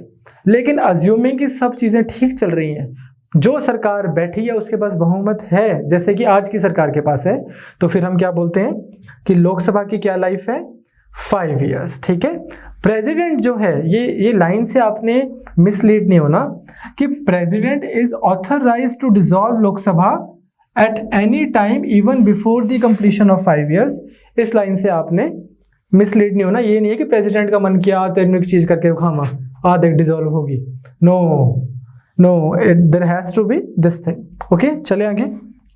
नाउ नेक्स्ट आता है क्वालिफिकेशन। क्वालिफिकेशन क्या चाहिए आपको एमपी बनने के लिए? क्या क्वालिफिकेशन चाहिए भाई? बहुत ज़्यादा क्वालिफिकेशन चाहिए। पहली चीज़ तो ये है, आप हिंदुस्तान के नागरिक होने चाहिए, सिटीजन ऑफ इंडिया। अब सिटीजन आप किसी भी तरह के हो सकते हो, वो आपने इंडिया में मान के चलना है, वो यूएसए वाले कॉन्सेप्ट्स नहीं है इंडिया में। सेकंड, इलेक्शन कमीशन के सामने कसम खानी है भाई अच्छे से, ठीक। अगर राज्यसभा में जाना है, ये मेरे को एक बार चेक करना पड़ेगा, ठीक है। राज्यसभा में जाना है तो 30 साल से कम नहीं एज होनी चाहिए, ये मैं एक बार चेक कर लेता हूँ। और लोकसभा में जाना है तो 25 साल से कम उम्र नहीं होनी चाहिए, ठीक है, clear. Now representation of people act जो है, इसको हम करेंगे बाद में, ये आपके सिलेबस में कैटेगोरिकली लिखा हुआ है। ये कुछ और चीजें भी बोलता है, एडिशनल क्वालिफिकेशन। वो क्या बोलता है कि बंदा जो है he should be registered as an elector. अब क्या है, पहले हमारी कंट्री में ना एक रूल होता था कि आपने जिस स्टेट से चुन के जाना है, जिस स्टेट से आपने, चलो उसको थोड़ी देर में करते हैं। राज्यसभा के लिए क्या था कि जिस स्टेट से आपने चुन के जाना है, आपकी राज्यसभा उस स्टेट में ही वोटर होने चाहिए आप राज्यसभा के लिए। लेकिन अब ऐसा नहीं है। अब क्या है, 2003 के बाद में the requirement of a candidate contesting an election to Rajya Sabha from a particular state has been dispensed with. अब उस चीज को हटा दिया गया है। आप दिल्ली के वोटर हो सकते हो और आप असम से राज्यसभा से जा सकते हो। आप असम के वोटर हो सकते हो, मतलब आपकी वहां पे वोट बनी हुई है, और आप लेट्स टेक कर्नाटका से राज्यसभा से जा सकते हो। लेकिन पहले ऐसा नहीं था। पहले आपका क्या फंडा था कि आपको उस ही राज्य का वोटर होना चाहिए। अब ये ऐसी कोई रिक्वायरमेंट नहीं है, लोकसभा के लिए भी नहीं है, राज्यसभा के लिए भी नहीं है। आप कहीं का भी बंदा कहीं पे भी आके चुनाव लड़ सकता है। लेकिन ऑब्वियसली अगर मान लो मेरे को चुनाव लड़ना है चंडीगढ़ से और मेरी दिल्ली की वोट बनी हुई है पुरानी, तो मैं क्या करूंगा, वो बोले वोट कैंसिल करवा के यहाँ पे वोट बनवा लूंगा पहले ही, क्योंकि मैं अपने आप को तो वोट डालूं सबसे पहले, ठीक है, क्लियर। दूसरी क्या है डिस्क्वालिफिकेशन, अगर if he is of unsound mind. इसके लिए भी एक जो प्रॉपर क्वालिफिकेशन क्राइटेरिया है, जो अगर प्रूव हो जाएगा मेडिकल एग्जामिनेशंस के थ्रू कि मानसिक हालत ठीक नहीं है, तो फिर आप डिस्क्वालीफाई हो सकते हो अंडर कॉन्स्टिट्यूशन आर्टिकल 102, ये दिया हुआ है। दूसरा, if he is an undischarged insolvent. इसका मतलब क्या होता है, आप बैंकरप्ट हो गए, आपने लोगों का, बैंक्स का या बहुत सारे क्रेडिटर्स का आपने पैसे देने थे, आपने नहीं दिए और आपने बोला ना मैंने दिए ना मैं दे सकता, दिवालिया जिसको बोलते हैं नॉर्मल भाषा में, वो हो गए, तो भी आप लोकसभा या राज्यसभा के एमपी नहीं बन सकते। वो मैंने आपको बता ही दिया था कि अगर वॉलंटरली अगर आपने किसी दूसरी कंट्री की ही सिटीजनशिप ले ली फिर तो आप सिटीजन ही नहीं रहे इन फर्स्ट प्लेस। या फिर हिंदुस्तान में, ये पॉइंट रखना आप ध्यान में, पार्लियामेंट कल को कोई भी ऐसा लॉ बना दे जो डिस्क्वालिफिकेशन से डील करता है और आप उस लॉ में पढ़े हुए हो तो भी आप डिस्क्वालिफाइड माने जाओगे। जैसे कि हमारे पार्लियामेंट ने एंटी डिफेक्शन लॉ बनाया है। एंटी डिफेक्शन लॉ बनाने से if you are defecting from one party to another, जिसको हम करेंगे, तो आपका कैंडिडेचर कैंसिल होता है, आप नहीं बन सकते MP MLA. Similarly representation of people act बनाया है पार्लियामेंट ने, इसमें भी क्राइटेरिया दे रखा है। तो कोई भी लॉ अगर पार्लियामेंट बनाता है डिस्क्वालिफिकेशन से रिलेटेड और आप उस क्राइटेरिया को मीट नहीं करते जो उसमें क्वालिफिकेशन क्राइटेरिया दिया हुआ है, तो आप डिस्क्वालीफाई हो जाते हो। इसको सिंपल सा ये क्वेश्चंस के थ्रू ना, एमसीक्यूज के थ्रू ये टॉपिक बेटर हो जाएगा। ऐसे एक बार इसको जल्दी से पढ़ लेते हैं। कुछ सर्टेन ऑफेंसेस हैं, जैसे कि इलेक्शंस में गिल्टी पाया गया, पर गिल्टी पाए जाना बहुत बड़ी बात होती है, ठीक है। गिल्टी पाए गए तो इलेक्शन रिगिंग में तो आपका कैंडिडेचर कैंसिल हो जाता है या तो आप नहीं बन सकते एमपी। या फिर किसी ऐसे केस में आपकी कन्विक्शन हो गई है जहां पे इम्प्रिजनमेंट 2 या ज़्यादा सालों की है, तो उससे भी आपका कैंडिडेचर कैंसिल हो जाता है। इसमें इतना हम इसमें नहीं घुसेंगे रिप्रेजेंटेशन ऑफ पीपल एक्ट में। इसको आप एक बार बस सिंपली थोड़ा सा पढ़ लेना कि क्या लिखा हुआ है, बेसिक सी चीज़ें कि यार अगर ये किया वो किया। इस पे क्वेश्चन आने के चांस भी थोड़े कम हैं। मेन हम चलते हैं इसके ऊपर, ये शीट पे जो लिखा है ये थोड़ा सा इंपॉर्टेंट है। पहली चीज़, whether a member is subject to any disqualification और नॉट। बंदा जो है उसके ऊपर केस चला, बंदे की चेकिंग हुई, मेडिकल ग्राउंड है, इकोनॉमिक ग्राउंड है, वो सारा का सारा चेक करने के बाद क्या उस बंदे की डिस्क्वालिफिकेशन बनती है कि नहीं बनती। इसमें प्रेसिडेंट का डिसीजन, जो कि कंपल्सरी कंसल्टेशन होगी इलेक्शन कमीशन से। अगेन यहाँ पे भी प्रेसिडेंट की अपनी मर्जी नहीं है, इलेक्शन कमीशन से कंपल्सरीली डिस्कशन करने के बाद, कंसल्टेशन करने के बाद जो राष्ट्रपति जी डिसाइड करेंगे वो फाइनल है। इसमें ये आपको बाय नंबर आर्टिकल याद रखना, डिफेक्शन आर्टिकल 102 सेकंड क्लॉज और 10th शेड्यूल। ये दो चीजें क्या हैं, इसको हम इंडिपेंडेंटली टॉपिक भी करेंगे। यहाँ पे लिखा हुआ एक चीज कि मान लो मैंने कांग्रेस से चुनाव लड़ा, मैं जीत गया, मैं एमपी बन गया, अगले महीने मेरे को बीजेपी वाले बोलते हैं इधर आजा तेरे को मिनिस्टर बना देते हैं, मैं वहां चला गया। अगले महीने मेरे को कांग्रेस वाले बोलते हैं वापस आजा हम तेरे को और बड़ा मिनिस्टर बना देते हैं, मैं वहां चला गया। अगले महीने बोलते हैं हम तो प्रधानमंत्री बना देते हैं, मैं वहां चला गया। So this party switching is called defection. ये हमारे लोकतंत्र के लिए काफी खराब चीज है, इससे पॉलिटिकल स्टेबिलिटी नहीं रहती सिस्टम में। इसका हल जो निकाला है, शायद उसमें और भी प्रॉब्लम्स हो सकती हैं, पर इसका एक हल क्या निकाला गया कि अब अगर कोई बंदा डिफेक्शन करेगा, इस तरह से पार्टी छोड़ के जाएगा, तो उसका कैंडिडेचर कैंसिल हो सकता है। उनको पार्टी से निकाला गया और उनकी एमपीशिप भी गई, दोबारा चुनाव होंगे। तो इस तरह से भी आप डिस्क्वालीफाई हो सकते हैं एमपीज। डिफेक्शन आर्टिकल 102 में और 10th शेड्यूल में क्या दिया हुआ है, person shall be disqualified from being a member of the parliament. Of course अगर मान लो किसी को मिनिस्टर बना रखा है, जैसे राज्यसभा का एग्जाम्पल, उधर मध्य प्रदेश का एग्जाम्पल ले लो, अगर कमलनाथ ने किसी को मिनिस्टर बना रखा था, वो बंदा अगर बीजेपी में चला गया, उसकी एमएलएशिप तो गई ही, और सेंटर की बात करें तो एमपीशिप तो गई ही, उसका मिनिस्टीरियल स्टेटस भी गया। लेकिन बंदे लेते हैं रिस्क अगर उनको पता होता है कि दूसरी पार्टी मुझे और बड़ा ओहदा देगी, ठीक। तो member of a parliament if he is so disqualified on the grounds of defection, इसको ऐड किया गया था 52nd अमेंडमेंट से। इसके बाद में इसके सब्सिक्वेंट अमेंडमेंट्स आई हैं जो इंपॉर्टेंट है, जिसको हम बाद में करेंगे, ठीक है। चले आगे। नेक्स्ट हमारे पास आता है वेकेटिंग द सीट। उसका मतलब क्या है कि अगर कोई भी एग्जिस्टिंग एमएलए है वो एमपी बन गए, या कोई भी एग्जिस्टिंग एमपी हैं लोकसभा के, उनको राज्यसभा का एमपी बनना है, या राज्यसभा एमपी को लोकसभा का एमपी बनना है, या कोई एमपी है उनको एमएलए बनना है, इन सारी सिचुएशंस को कैसे डील किया जाएगा। पहली चीज आपको पता हो कि ये person can not be a member of both the houses of the parliament at the same time. You can either represent in Rajya Sabha or in Lok Sabha, not in both of them. ठीक है, clear. Now इस पे होता क्या है, अगर कोई person दोनों जगहों पे इन थ्योरी हो भी जाए, इलेक्ट हो भी जाए, तो उनके पास 10 दिन रहते हैं। Within 10 days they have to decide उन्होंने कौन से हाउस में बैठना है। अदरवाइज क्या होगा, उनकी राज्यसभा की जो सीट है वो वेकेंट हो जाती है, क्योंकि विल ऑफ द पीपल है, लोगों ने चुना है, लोकसभा वाली आपने रिटेन कर ली।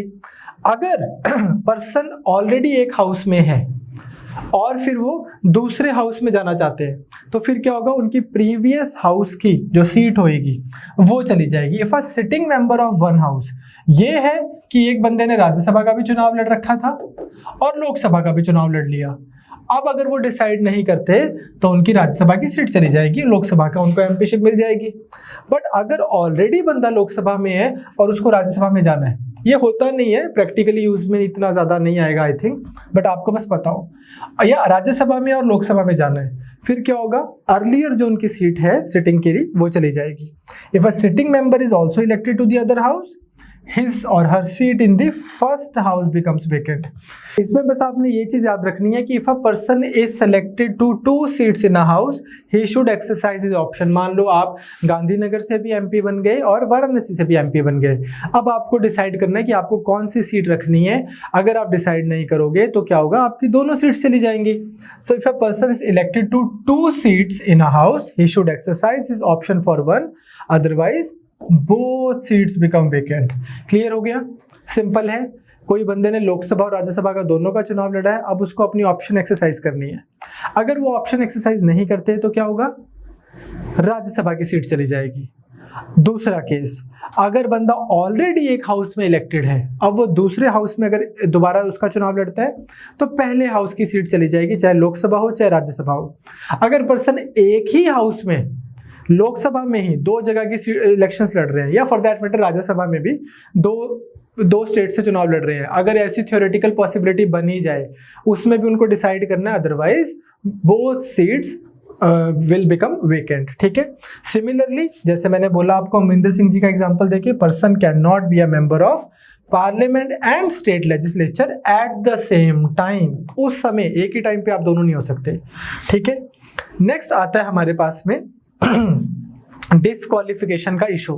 वो क्या है कि जैसे हमने डिस्कस किया था कि अगर कोई भी पर्सन है, कोई भी MP, if they are disqualified तो भी उनकी सीट हो जाती है वेकेंट। तो सीट्स वेकेंट कैसे हो रही हैं आप देख पा रहे हो, बंदा इधर से उधर चला गया, उधर से इधर चला गया, 2 जगह पे आ गया, दोनों जगह ही पे डिसीजन नहीं लिया, या किसी एक जगह पे डिसीजन ले लिया, या फिर डिस्क्वालीफाई हो गए। इसमें अब आता है कि अगर बंदा रिजाइन भी तो कर सकता है, तो वो रिजाइन कैसे करेगा। कोई भी पर्सन अगर मेंबर ऑफ पार्लियामेंट लोकसभा है तो वो कहां पे रिजाइन करेंगे, स्पीकर ऑफ लोकसभा को रिजाइन दे देंगे अपना। अगर मेंबर ऑफ पार्लियामेंट राज्यसभा है तो चेयरमैन राज्यसभा को दे देंगे। चेयरमैन राज्यसभा कौन होता है, एक्स ऑफिशियो, है ना। चेयरमैन ऑफ राज्यसभा कौन बनता है, कमेंट्स में आपको पता है, ये लिख दो बस, पता है, याद है आपको। एज द केस में भी सीट वेकेंट हो जाती है जब रेजिग्नेशन एक्सेप्ट हो जाता है, फिर उस सीट के ऊपर 6 महीने के अंदर यूजुअली चुनाव करवा देते हैं।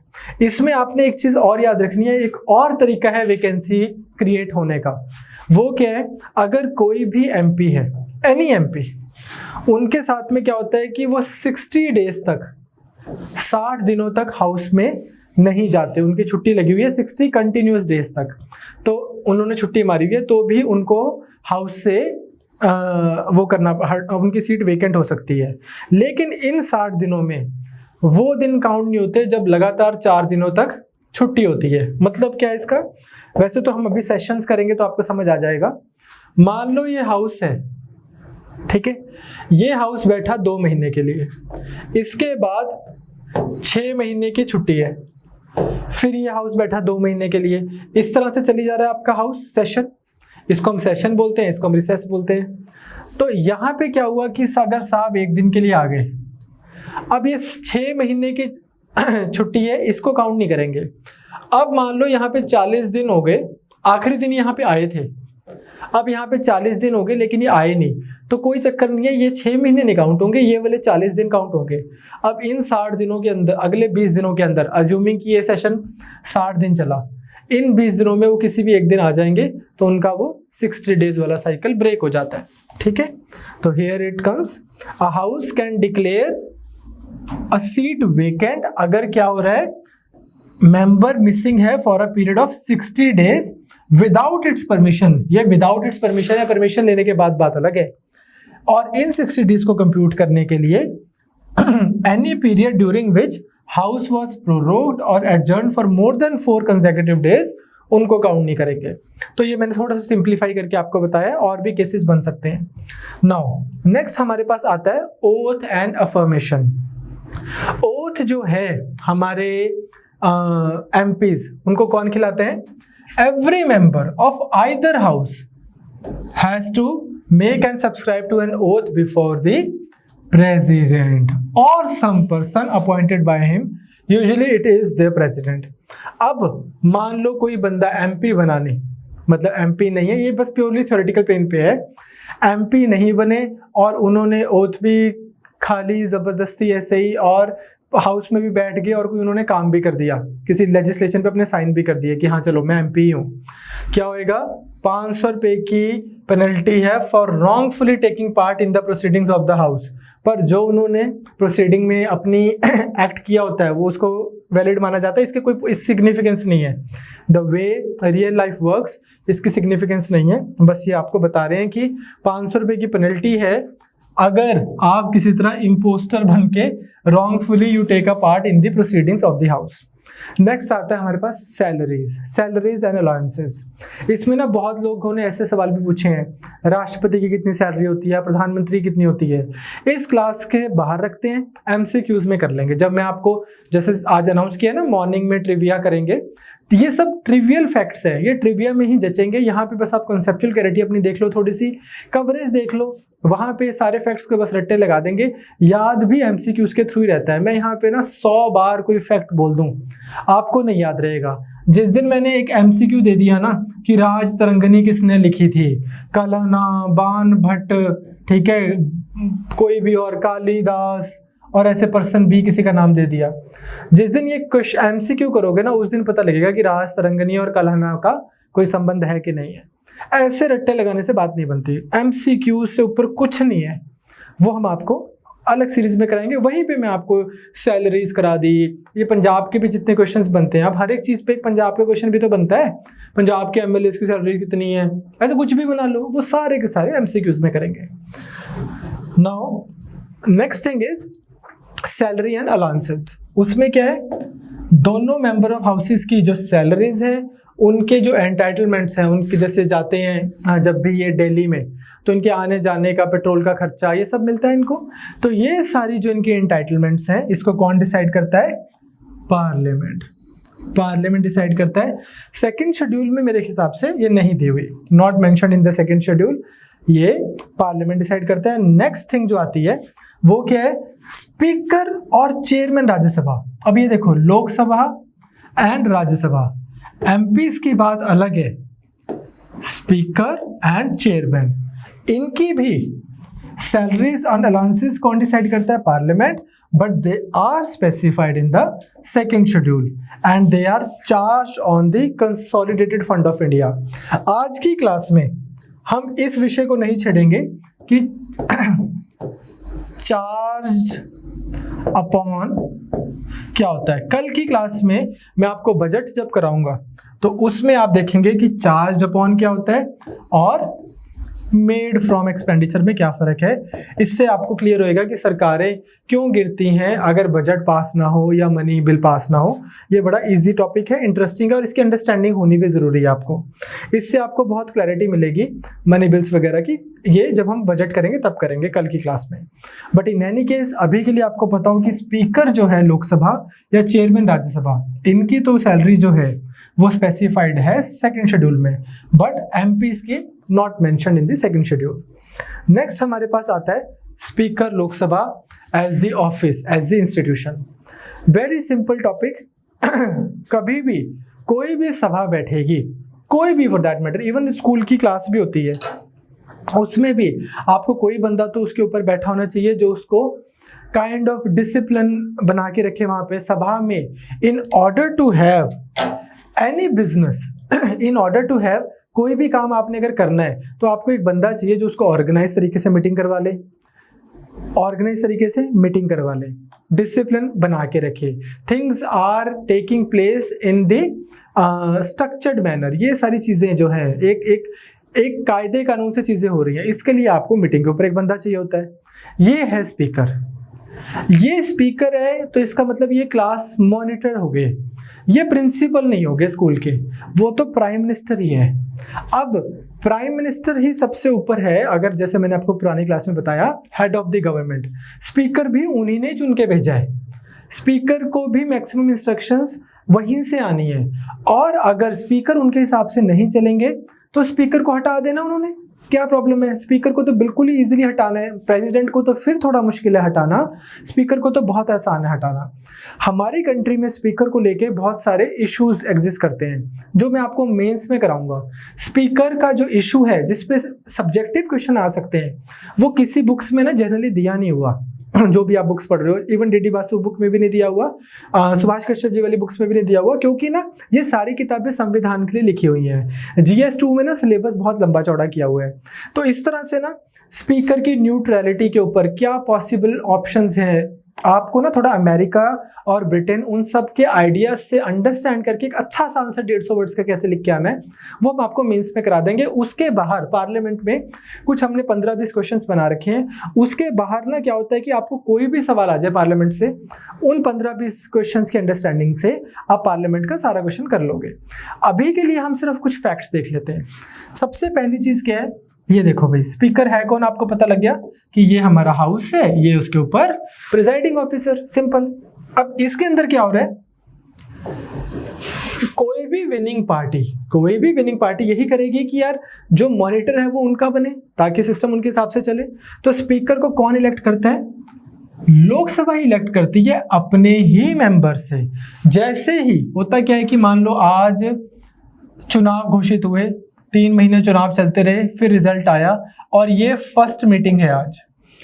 इन दिस फर्स्ट मीटिंग जो सबसे बुजुर्ग कोई बंदा होगा उसको बिठा देंगे कि सर आप ना प्रोटेम स्पीकर हो, हमारे PROTEM प्रोटेम स्पीकर बन जाओ। आप जिंदगी में बस 2 काम करने के लिए पैदा हुए हो आज यहाँ पे, वो क्या है? पहला, स्पीकर का चुनाव करने के लिए भी तो कोई ऊपर बैठा होना चाहिए, वो भी तो अपने आप में एक मीटिंग हो रही है, उसका भी तो कोई अध्यक्षता के लिए बंदा चाहिए। तो एक तो हमें स्पीकर इलेक्ट करा दो, एक साਰਿਆਂ ਨੂੰ सौं खवा दो, ठीक है। तो दूसरा काम ये होता है कि ओथ दिलवा देते हैं कई बार प्रोटेम स्पीकर्स, और स्पीकर इलेक्ट करा देते हैं। तो यहाँ पे क्या होगा, पहले ही मीटिंग में, पहले ही उसमें आप अपना हाउस का स्पीकर चूज कर लोगे, ठीक बात। पंजाब विधानसभा के स्पीकर कौन है? बस एक बंदा लिख देना कमेंट में, वो सारे के सारे भर देते हैं, ठीक। हालांकि उससे ठीक है, अगर कोई 10 बार नाम पढ़ लिया आपने, आप भूलोगे तो नहीं। चलो, तो speaker is elected by Lok Sabha after its first meeting. Date of election of speaker is fixed by the president. Of course, इससे आपको पता है मतलब क्या है, प्राइम मिनिस्टर साहब प्रेसिडेंट को बोल देते हैं कि भाई इस दिन हम स्पीकर का चयन करेंगे। यूजुअली स्पीकर कितनी देर तक के लिए बने जाते हैं? जितनी देर लोकसभा रहती है। यूजुअली लोकसभा सरकार 5 साल चलती है, स्पीकर भी 5 साल चलते हैं, बट उससे पहले स्पीकर्स को हटाया भी जा सकता है, उससे पहले स्पीकर्स रिजाइन भी कर सकते हैं, वो तो हर एक के पास ही पावर है। उसके बारे में 1-2 चीज देख लो। वो क्या है? पहली चीज, वो कब कब अपनी सीट स्पीकर की वेकेट हो जाती है? पहली, जब वो लोकसभा के मेंबर ही न रहे, मान लो उनका कैंडिडेचर कैंसिल हो गया, मान लो कोई भी for any reason speaker is not the member of Lok Sabha, अब उस हाउस में नहीं बैठ सकते। अब ऐसा तो है नहीं कि मैं क्लास में स्टूडेंट हूं नहीं पर क्लास का मॉनिटर हूं, सो नो, ठीक है, क्लियर। दूसरा, अगर बंदा रिजाइन कर दे, स्पीकर किसको रिजाइन करते हैं? डेप्यूटी स्पीकर को रिजाइन कर देते हैं, और लिखित में डेप्यूटी स्पीकर को दे देंगे तो भी उनका वो अब स्पीकर नहीं रहे, वेकेंट होगी सीट। तीसरी चीज में, अगर लेटेस्ट लक्ष्मीकांत ने ठीक कर लिया है तो ठीक है। आपकी लक्ष्मीकांत में ना यहाँ पे भी यही गलती की हुई है, इन्होंने लिखा हुआ है he is removed by a resolution pass by majority of all the members of the Lok Sabha. ऐसा नहीं है, अगर आपके पास पुरानी एडिशन है लक्ष्मीकांत की तो आप ठीक कर लेना, resolution pass by majority of all the then members of the Lok Sabha. इसको हमने क्या बोला था कल? Effective majority. तो यहाँ पे भी इफेक्टिव मेजोरिटी है, एब्सोल्यूट मेजोरिटी नहीं है। So even he is being removed through the effective majority idea. Effective majority आप समझ गए अब, ठीक है। चले आगे। इसके बाद में हमारे पास आता है एक बेसिक सी चीज कि किसी भी ऑफिस को फॉर दैट मैटर। अगर आपने रिमूव करना है उस बंदे को नोटिस तो दोगे ही, तो कोई भी रेजोल्यूशन अगर ऐसा आएगा तो 14 दिन का एडवांस नोटिस दिया जाएगा। नेक्स्ट थिंग हमारे पास एक छोटी सी आती है, वो क्या है, the whole idea of casting vote. इसको समझना आपने। क्या बोलते हैं कि when a resolution of a removal of a speaker is under consideration, आज आप स्पीकर को हटा रहे हो, he can not preside the sitting of the house. Common sense है, मान लो आपका एक हाउस बैठा हुआ है लोकसभा, उस स्पीकर को हटाने के लिए जो मीटिंग हो रही है उसके टॉप पे स्पीकर को तो नहीं बिठाएंगे, कॉमन सेंस है, ठीक है। तो क्या होगा, वो प्रेजेंट रहेगा। ये स्पीकर जो है, ये स्पीकर क्यों बना है, कंडीशन थी कि इस हाउस का मेंबर होएगा, एमपी है, इस एमपी को यहां से उठा के यहां बिठाया हुआ था, आज इन्हीं को हटाना है, तो ये वापस आके एज ए एमपी तो यहाँ पे बैठेगा ही, एज एन एमपी तो उनका वो स्टेटस है ही, तो he can vote in the first instance but not the casting vote. यहां से छोटा सा कॉन्सेप्ट है, बड़ा सिंपल सा कॉन्सेप्ट है, इसको समझ लो। क्या होता है, मान लो आपके पास में 545 लोग हैं नॉर्मल सिचुएशन में, तो क्या हो रहा है, कोई भी बिल आ रहा है, यहां से पास हो गया, ऑपोजिशन ने मना कर दिया, रूलिंग पार्टी ने हाँ कर दी, बिल पास हो गया, नॉर्मल वोटिंग हो रही है, स्पीकर साहब ऊपर बैठे हैं, इनको कोई लेना नहीं देना नहीं। अब क्या हो गया, लेकिन मान लो बीजेपी के पास या रूलिंग पार्टी के पास for that matter clear majority नहीं है। इस केस में क्या होएगा, इस केस में कोई बिल आया, इन दैट हाइपोथेटिकल सिचुएशन, उस सिचुएशन में जब टाई हो रहा है, 250 लोग बोल रहे हैं हाँ, 250 लोग बोल रहे हैं ना, और टोटल आपके पास में 501 बंदे हैं इंक्लूडिंग स्पीकर। अब स्पीकर वोट कर सकता है। अब अगर वो बिल की हाँ में वोट कर रहे हैं तो हाँ होगी, बिल की ना में वोट कर रहे हैं तो ना होगी। इस वोट को हम क्या बोलते हैं, casting vote, the deciding vote, final vote. Usual cases में, नॉर्मल केसेस में स्पीकर के पास में कास्टिंग वोट रहती है, लेकिन जब स्पीकर को ही रिमूव करना है तो ऐसा थोड़ी होगा कि कुछ ने बोला रिमूव कर दो, किसी ने बोला नहीं रिमूव करो, फाइनली स्पीकर के पास ही मुद्दा आ गया, स्पीकर कर रहा है हाँ हाँ हाँ हाँ हाँ, अब बताता हूँ मैं, ठीक है। तो ऐसा नहीं होएगा, कास्टिंग वोट उनके पास नहीं रहेगी उनके खुद के रिमूवल में। एक चीज और, जैसे मैंने आपको अभी बताया कि लोकसभा डिसॉल्व हो गई, 5 साल लोकसभा डिसॉल्व हो गई, उसके बाद में नए चुनाव हुए, नई लोकसभा आई। आज नई लोकसभा ने अपना प्रिजाइडिंग ऑफिसर को चूज करना है, लेकिन ऑल दिस वाइल जब लोकसभा डिसॉल्व भी हो गई, स्पीकर का ऑफिस कंटिन्यू करता है अंटिल नई लोकसभा पहली बार मिल रही है, जब तक आप प्रोटेम स्पीकर को नहीं ले आए। When Lok Sabha is dissolved, speaker does not vacate his office and continues till, कब तक, जब तक न्यूली इलेक्टेड लोकसभा मिलती नहीं। यही चीज हमने एक जगह और अलग कॉन्टेक्स्ट में पढ़ी थी कि even when the Lok Sabha is dissolved, president के पास तब भी मैंने बोला था आपको कि क्या रहेगा, सुप्रीम कोर्ट ने रिपीटेडली क्या बोला है कि तब भी उनको काउंसिल ऑफ मिनिस्टर जो पुराने वाली है उनसे कंसल्ट करके ही डिसीजन लेने हैं, क्योंकि कोई प्रधानमंत्री तो है ना इतनी देर। अगर कोई फॉरेन का बंदा इंडिया में मिलने आता है उस समय, कोई इंटरनेशनल कोई प्राइम मिनिस्टर आ रहा है, तो मोदी जी मिलेंगे उनको जाके। वैसे मोदी जी बोल देंगे कि यार मेरी कंट्री में चुनाव घोषित है, मॉडल कोड ऑफ कंडक्ट लगा हुआ है, अभी मैं कुछ कर नहीं सकता, वो बात अलग है, ठीक है। तो वैसे ही स्पीकर भी कंटिन्यू करेंगे। अब आते हैं स्पीकर का काम क्या है, पावर्स इनकी। अब आप जितनी मर्जी पावर लिख लो, कुछ काम की जो होती है जो पेपर में टेस्टेबल है हम उनको करेंगे। पहला तो ये, he maintains the order and decorum of the house। ये वाली जो पावर्स है ना, जैसे power and privilege of committees this and that, ये मैं आपको यहाँ पे इसलिए छुड़वा रहा हूँ क्योंकि कमिटीज करना ही है, वहां पे कवर हो जानी है।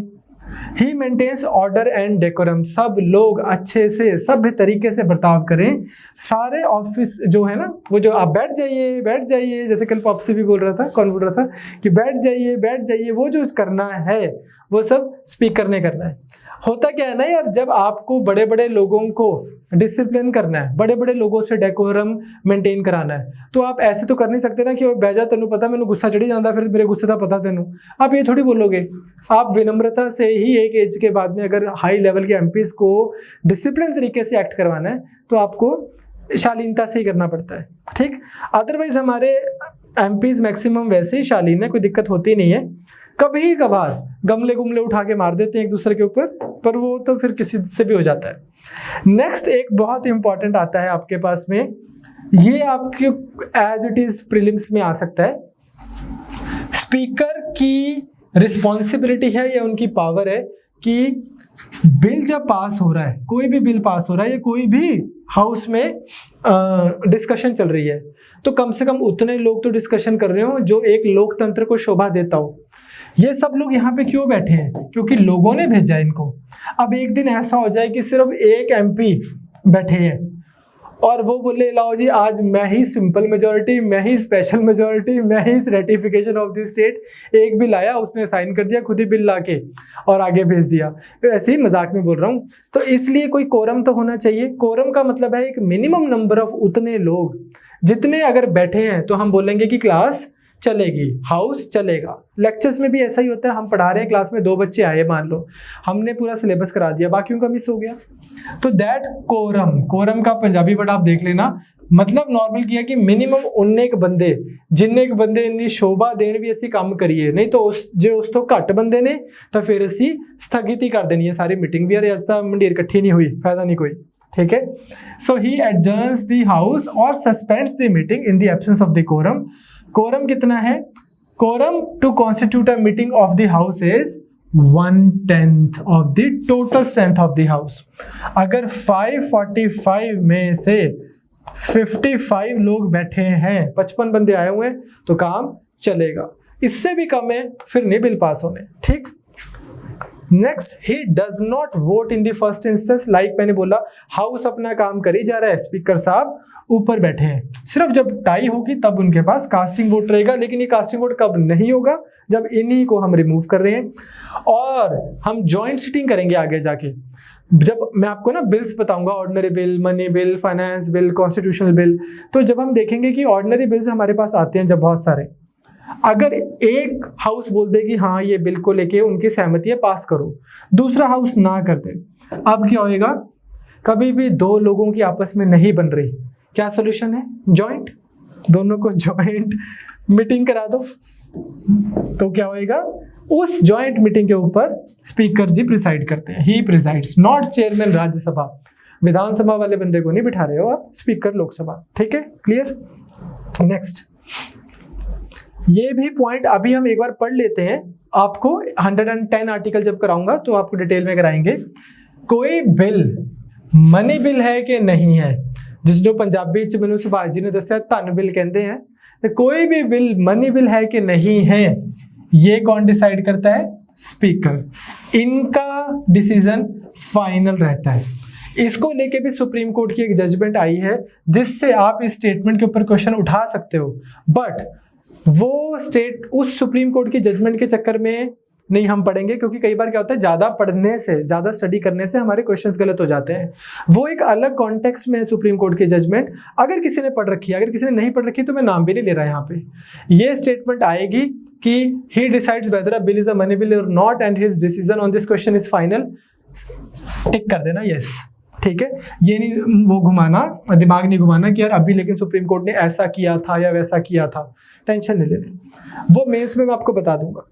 नेक्स्ट इज, अगर किसी बंदे के ऊपर डिस्क्वालिफिकेशन हो रही है किसी की on the grounds of defection, उसके भी क्वेश्चन, जो लोकसभा में कोई एमपी है पार्टी छोड़ के दूसरी पार्टी में चला गया और ऐसे ग्राउंड्स बन रहे हैं जहां पे उसके ऊपर डिफेक्शन लग सकती है, तो उस क्वेश्चन को कौन डिसाइड करता है? स्पीकर। 10th शेड्यूल में हमारे इधर प्रोविजन दे रखे हैं। 10th शेड्यूल के अंदर बता रखा है कि अगर कोई बंदा किसी एक पार्टी से चुना गया, दूसरी में चला गया, दूसरी से चुना इसमें चला गया, इंडिपेंडेंट चुना गया, पार्टी ज्वाइन कर ली, इस तरह के बहुत सारे क्राइटेरियाज बता रखे हैं। कोई भी बंदा अगर ऐसी चीज करता है तो उसको डिस्क्वालीफाई कर दो। लोग पागल हैं, तुम्हें वोट डाली है कमल का निशान देख के, तुम चले गए भाई पंजे पे, या पंजे का निशान देख के तुम चले गए कमल पे, तो वो चीज का भी ध्यान कौन रखता है? स्पीकर। उन्हीं के पास पावर है डिस्क्वालीफाई करने की। नेक्स्ट, ये थोड़े से एक एक्स्ट्रा पॉइंट है जो मेरे हिसाब से अगर पेपर में आ जाए, आप अपने तुक्के से भी कर सकते हो। जितने भी कंट्री में लेजिस्लेटिव बॉडीज है, मान लो पंजाब विधानसभा, हरियाणा विधानसभा, कर्नाटका विधानसभा, कोई विधान परिषद, इन सब के प्रिजाइडिंग ऑफिसर्स की मीट हो रही है, उनके ऊपर कौन बैठेगा? Simple, he acts as an ex officio chairman of conference of presiding officers of legislative bodies in the country। ये तो आप तुक्के से भी कर देते, लेकिन अब आपको पता भी लग गया कि स्पीकर के पास ये बहुत बड़ी पावर है। Second, he acts as the ex officio chairman of Indian parliamentary group of inter parliamentary unions.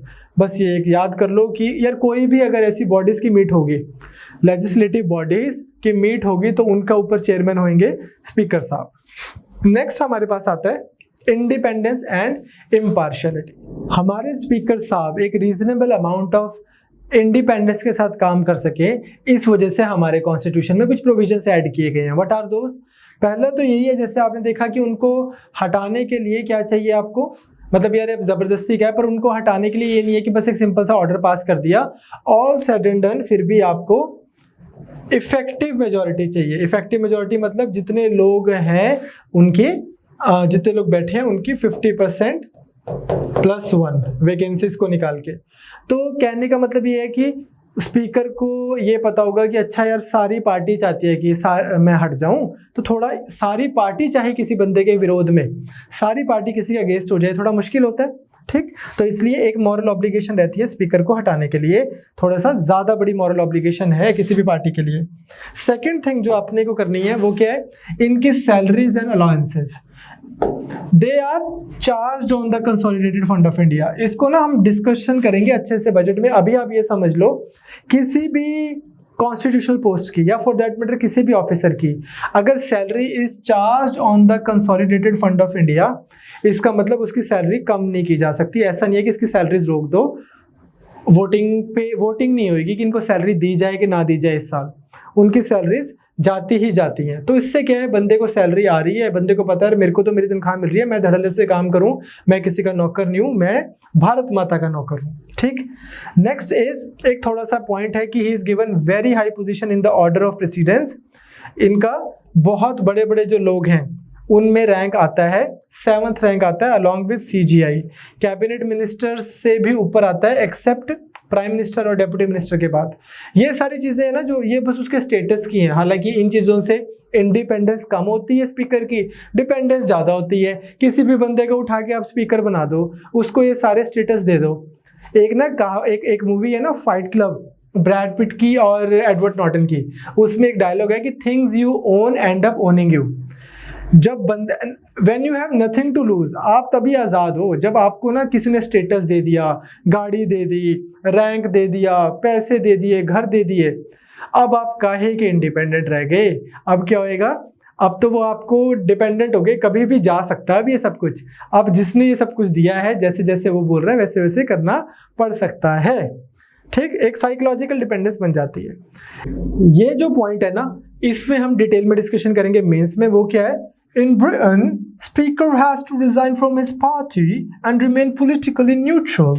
Okay, क्या करना पड़ता है ब्रिटेन में? बंदे को अपनी पार्टी से रिजाइन करना है और पॉलिटिकली न्यूट्रल रहना है कि भाई मैं चाहे बीजेपी का यहाँ पे स्पीकर हूँ, पर मैंने बीजेपी से रिजाइन कर दिया, here I am sitting here. आज की डेट में हमारे स्पीकर जो हैं इंडिया में ऐसा कर भी सकते हैं, नहीं भी कर सकते।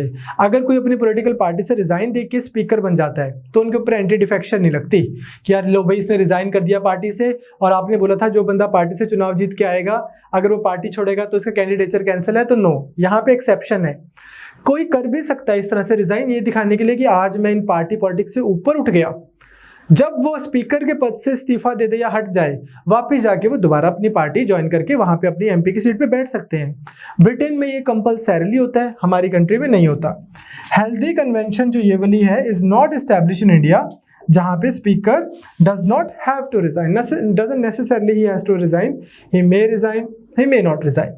ठीक है, समझ आ रहा है स्पीकर की पावर्स। नेक्स्ट एक, अब ये ना यार प्रीलिम्स के ही काम की चीजें हैं, बस ऐसे ऐसे पॉइंट्स आपको याद रहे। नेक्स्ट आता है अपने पास डेप्यूटी। डेप्यूटी स्पीकर कौन है? जैसे स्पीकर हैं वैसे ही डेप्यूटी स्पीकर हैं, लोकसभा के ही मेंबर से उनको चुन लिया जाता है। हमारी कंट्री के स्पीकर तो पता है आपको कौन है, ओम बिरला जी है। डेप्यूटी स्पीकर कौन है? कोई भी नहीं है, इतने काफ़ी टाइम हो गया। अब लास्ट जो हमारे डेप्यूटी स्पीकर थे वो AIADM के पार्टी के थे। अब जब से 2019 के चुनाव के बाद सरकार आई है बीजेपी की, आई डोंट थिंक इन्होंने डेप्यूटी स्पीकर बनाया है। इससे पहले अटल बिहारी वाजपेयी की सरकार में भी एक बार ऐसे हुआ था, काफ़ी देर डेप्यूटी स्पीकर बनाया ही नहीं था। बोलते हैं तो है हमारे पास स्पीकर साहब। डेप्यूटी स्पीकर काम क्या करते हैं? जिस समय स्पीकर का ऑफिस वेकेंट हो, जिस समय for whatever reason speaker साहब अपना काम नहीं कर सकते, उतनी देर he acts like a speaker. when the latter is absent from the sitting। अब इसमें क्या है, सिमिलरली जब स्पीकर साहब एब्सेंट हैं तो फिर कौन बैठेगा जॉइंट सिटिंग पे, deputy speaker.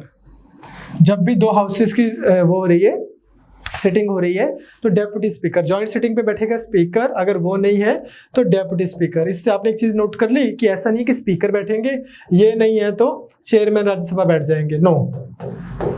Second, deputy speaker.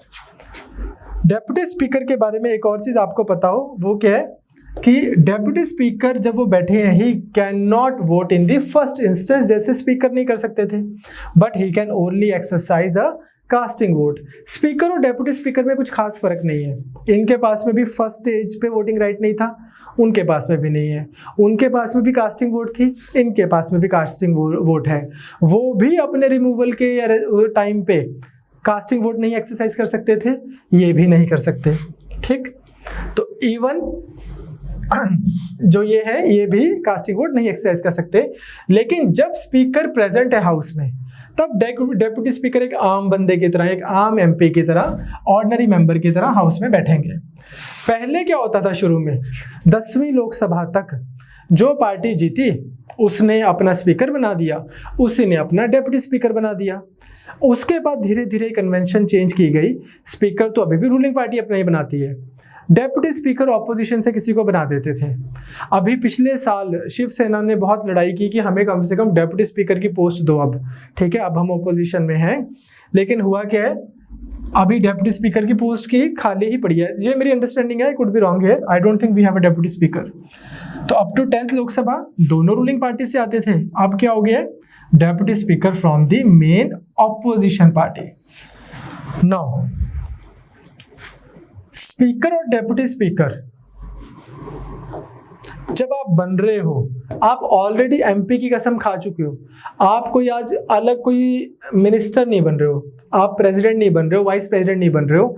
इसलिए while assuming their office they do not make or subscribe any separate oath। कोई स्पीकर की कोई अलग कसम नहीं है, ठीक बात। एंड लास्ट एक फैक्चुअल पॉइंट, वो क्या है, हमारे पास ये इंस्टीट्यूशंस आए कहाँ से हैं, स्पीकर और डेप्यूटी स्पीकर का इन जनरल तो ब्रिटेन से आए हैं, इंग्लैंड में होते हैं सारे कॉन्सेप्ट्स। लेकिन हमारे कॉन्स्टिट्यूशन में 1921 के गवर्नमेंट ऑफ इंडिया एक्ट 1919 में भी इसके बारे में बात की गई थी, ठीक है। ये बस आपको हिस्ट्री में भरत सर कराएंगे। कॉन्स्टिट्यूशनल हिस्ट्री एक बच्चा बार बार पूछता रहता है कि वो कब कराओगे, वो कब कराओगे। अरे यहाँ पे बीच में नहीं करा सकते, भरत सर हिस्ट्री में कराएंगे। अदरवाइज अगर आपको अभी कॉन्स्टिट्यूशनल हिस्ट्री करनी है, तो जब कोरोना चल रहा था, ये मतलब लॉकडाउन चल रहा था, उस समय मैंने घर से ऐसी पीपीटी टाइप पे कॉन्स्टिट्यूशनल हिस्ट्री कराई थी। ये वाली चैनल पे वीडियो पड़ी है यूपीएससी के लिए, जिसमें 1858 से लेके और 1947 तक के सारे एक्ट्स डिस्कस किए थे। Minto Morley reforms, Montek Chelmsford reforms, government of India 1935 और ये सारा कुछ। अगर आपको करना ही है अभी, तो आप चैनल में पीछे जाओ, हम पॉलिटी फॉर यूपीएससी नाम की एक प्लेलिस्ट है, उसमें ये 7-8 वीडियोस पड़ी हैं, 15-15, 20-20 मिनट की, देख लो भाई, आपका हो जाएगा। वही कराना है, वो तो फैक्ट्स ही हैं। Next, pro tem speaker. ये मैं आपको बता चुका हूं कौन है, कि जब एक लोकसभा डिसॉल्व हो गई, फिर चुनाव हो गए, आज अगली लोकसभा ने बैठना है, वो बंदे भी दोबारा चुन के आ सकते हैं जीत के, कोई नए भी आ सकते हैं और मिक्सचर भी आ सकता है। इनकी जो फर्स्ट सिटिंग है, इस फर्स्ट सिटिंग में आज इन्होंने नया स्पीकर चूज करना है और इन्होंने बाकी एमपीस ने अपनी कस्में खानी है। इस टाइम तक, ये वाला जो टाइम है, इस चीज के लिए, नए स्पीकर के लिए और कस्मों के लिए, जो हम टेम्परेरीली स्पीकर को चुनते हैं, वो होते हैं प्रो टेम स्पीकर। तो speaker of last Lok Sabha immediately वो अपनी पोस्ट छोड़ देते हैं जैसे ही फर्स्ट मीटिंग होती है न्यूली इलेक्टेड लोकसभा की। ये होते ही कौन चुना जाता है, प्रो टेम स्पीकर। कौन अपॉइंट करता है प्रो टेम स्पीकर, किसको अपॉइंट किया जाता है, जिसको प्रधानमंत्री जी बोलते हैं। यूजुअली सीनियर मोस्ट मेंबर होता है सब में से, जो बुजुर्ग आदमी है। प्रेसिडेंट अपॉइंट करते हैं उनको, सीनियर मोस्ट मेंबर को। उनकी ओथ को भी प्रेसिडेंट साहब ही एडमिनिस्टर करते हैं। उसके बाद में he presides over the first sitting of the newly elected Lok Sabha. उनकी मेन ड्यूटी भी आपको मैंने बता दी कि वो क्या कर रहे हैं, 2 चीजें, oath of the new members and election of the new speaker. उसके बाद में जैसे आज आपके पास प्रॉपर स्पीकर आ गया, अब प्रोटेम स्पीकर जाके अपनी सीट पे बैठ जाएंगे। चलो जी, हो गया उनका काम खत्म। नेक्स्ट हमारे पास आते हैं चेयरमैन राज्यसभा, जिसको हम वाइस प्रेसिडेंट भी बोल रहे थे। बहुत डिटेल में हमने इनको कर लिया था। पार्लियामेंट के पॉइंट ऑफ व्यू से इनके 3-4 पॉइंट्स आप जल्दी से देख लो। पहला क्या है, इनके पास में भी प्रिजाइडिंग ऑफिसर्स वाली पावर है। कौन सी? जो स्पीकर के पास है लोकसभा में। लेकिन 2 चीजों का डिफरेंस है। स्पीकर के पास 2 स्पेशल पावर्स हैं जो इनके पास नहीं है। देखने में तो ऐसा ही लग रहा है कि हाँ भाई, ये लोकसभा ये इनका हेड, ये राज्यसभा ये इनका हेड, 2 हाउसेज हैं, बिल्कुल बराबर होना चाहिए system. But in reality it is not like that. 2 differences, main differences are there. First is speaker decide करते हैं कि कोई भी बिल मनी बिल है कि नहीं है। राज्यसभा का मनी बिल में कुछ खास से नहीं है। क्यों नहीं है और मनी बिल क्या होता है ये कल कर रहे हैं। दूसरा, स्पीकर प्रिजाइड करते हैं जॉइंट सिटिंग के ऊपर 2 हाउसेस की। वो आप देख चुके हो कि जॉइंट सिटिंग पे स्पीकर बैठेंगे या फिर deputy speaker. Chairman Rajya Sabha does not have the power. एक और जो डिफरेंस आपको देखना है वो क्या है, स्पीकर कौन है? एक एमपी है, एमपी को ही अपने हाउस में जाके स्पीकर बन गए वो। On the other hand chairman कौन थे? Chairman is not a member of the house. Vice president is the ex officio chairman. जिसको वाइस प्रेसिडेंट बना दिया गया वो एक्स ऑफिशियो हमारे मेंबर बन जाते हैं, चेयरमैन बन जाते हैं राज्यसभा के।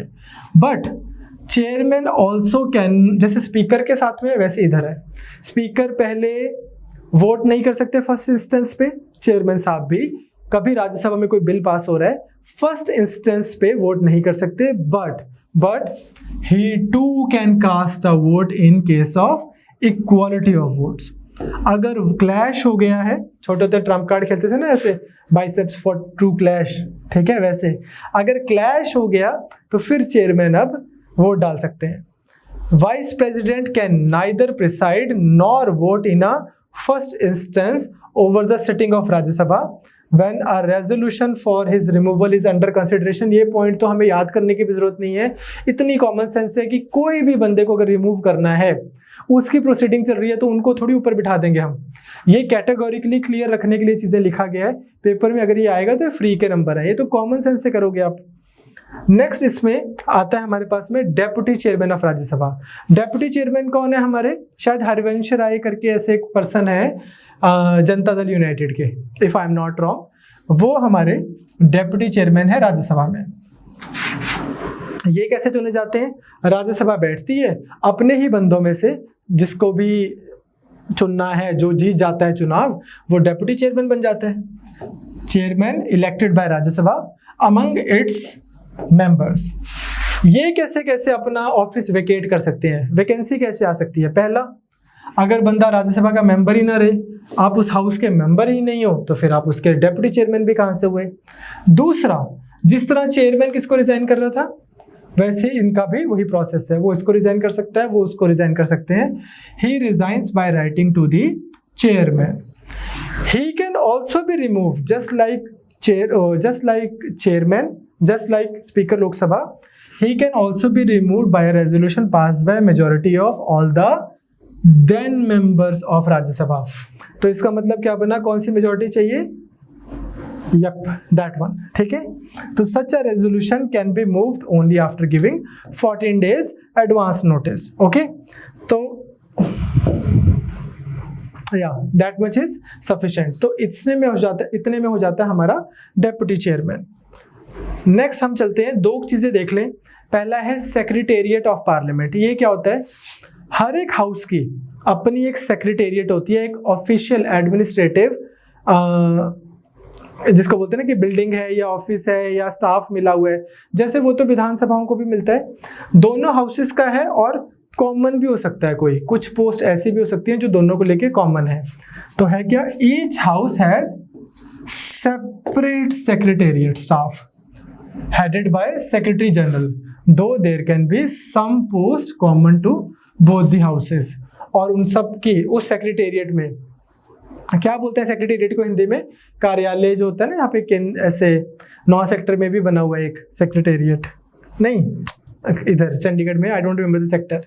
तो ऐसे सेक्रेटेरिएट जो है वहाँ पे स्टाफ कॉमन भी हो सकता है, पर दोनों को सेक्रेटेरिएट मिलेगी। इतने बिल प्रोसेस करने हैं, इतना लीगल काम करना है, so you need all the admin staff and everything. This is important. कल कनुप्रिया को कुछ कंफ्यूजन हो रही थी, तो सुनो भाई, leader of the house, rules of Lok Sabha क्या बोलती है कि लीडर ऑफ द हाउस कौन है? Prime minister. Leader of the house Lok Sabha में कौन है? प्राइम मिनिस्टर, अगर वो लोकसभा से आ रहे हैं, जैसे मोदी जी, या फिर कोई मिनिस्टर जिसको प्राइम मिनिस्टर ने नॉमिनेट कर दिया या असाइन कर दिया। अगर प्रधानमंत्री जी राज्यसभा से आ रहे हैं, जैसे कि मनमोहन सिंह जी, तो एमएमएस अगर खुद ही नहीं आ रहे लोकसभा से, तो वो क्या बोलेंगे कि यार ये पर्सन है कोई भी, ये मेरे हैं leader of the house in Lok Sabha. अगर खुद आ रहे हैं तो फिर प्राइम मिनिस्टर खुद ही बैठा है। तुम खुद सोचो ना यार, अगर कहीं किसी भी सभा में प्रधानमंत्री जी बैठे हैं और उस सभा का लीडर कोई और है, भाई ये क्या प्रधानमंत्री है? फिर इसके ऊपर कोई लीडर नहीं है, ये सबसे ऊपर लीडर है, सबसे बड़ा लीडर यही है। Leader of the house Rajya Sabha में कौन है? इज अ मिनिस्टर और a member of Rajya Sabha nominated by PM as such. तो प्रधानमंत्री जी जिसको बोल देंगे कि ये मेरे leader of the house Rajya Sabha में है, वो वहां पे लीडर बन जाएंगे। जिस तरह से हमारे पास लीडर ऑफ द हाउस होते हैं। अच्छा, लीडर ऑफ द पार्लियामेंट कौन है? वो मैं आपको पिछली क्लास में बता के हटाऊं, ठीक है? वो कौन होगा? प्राइम मिनिस्टर, ठीक है? वही पार्लियामेंट के उधर लीडर है। लेकिन जिस तरह से हमारे पास लीडर ऑफ द हाउस होता है, इस पे क्वेश्चन आने के चांसेस हैं। इसी तरह से हमारे पास में लीडर ऑफ ऑपोजिशन भी होता है। जैसे जब मनमोहन सिंह जी की सरकार थी तो लीडर ऑफ ऑपोजिशन लोकसभा होते थे Sushma Swaraj ji, leader of opposition Rajya Sabha होते थे अरुण जेटली जी, ठीक है? मनमोहन सिंह जी की सरकार में। तो लीडर ऑफ ऑपोजिशन क्या है? जो पार्टी हारी हुई है, जो मेन लेकिन ऑपोजिशन पार्टी है, उनका लीडर। जो लीडर ऑफ ऑपोजिशन है, ये भी एक कैबिनेट रैंक का स्टेटस मिलता है, मतलब कैबिनेट मीटिंग्स में नहीं बिठा रहे, स्टेटस उतना ज्यादा है। जो भी किसी कैबिनेट मिनिस्टर के एंटाइटलमेंट्स हैं वो इनको भी मिलती हैं। इसके बारे में 2-3 चीजें मैं आपको बताना चाहता हूं, स्पेशली ये सुनो। Leader of opposition is the leader of largest opposition party in the Lok Sabha. यहां पे ध्यान से सुनना है। Condition of largest opposition party securing 1/10 of total seats was waived off for 16th Lok Sabha. आपने वो सुनिए कहावत, karma is a something something. Rajiv Gandhi ji जब चुनाव जीत के आए तो बहुत स्ट्रॉन्ग बहुमत आया इनके पास में। तो एक रूल था हमारी कंट्री में कि लीडर ऑफ ऑपोजिशन अगर आपने किसी को बनाना है, जो ऑपोजिशन पार्टी है उसके पास में 1/10 तो सीट्स आनी चाहिए, मेन ऑपोजिशन पार्टी। तो अगर मान लो आपके 545 हैं तो 55 सीट्स तो होनी चाहिए ऑपोजिशन पार्टी की। तो ऐसा मैंने कहीं पढ़ा था किसी आर्टिकल में कि उस समय भी लीडर ऑफ ऑपोजिशन किसी को नहीं बनाया गया। कहते भाई हम क्या करें, तो किसी के 55 आए ही नहीं ढंग से, सिर्फ कांग्रेस ही कांग्रेस है। अब बाय चांस, अब यार ऐसा नहीं होना चाहिए, एक लीडर ऑफ ऑपोजिशन होना चाहिए ताकि ऑपोजिशन जो है ना राजनीति में, पार्लियामेंट्री फॉर्म में, जितना रूलिंग पार्टी इंपॉर्टेंट है डेमोक्रेसी को, लोकतंत्र को स्ट्रॉन्ग करने के लिए, उतना ऑपोजिशन स्ट्रॉन्ग है, इंपॉर्टेंट है। इन्होंने खैर नहीं बनाया था। वही गेम बाय चांस 2014 में रिपीट हो गई।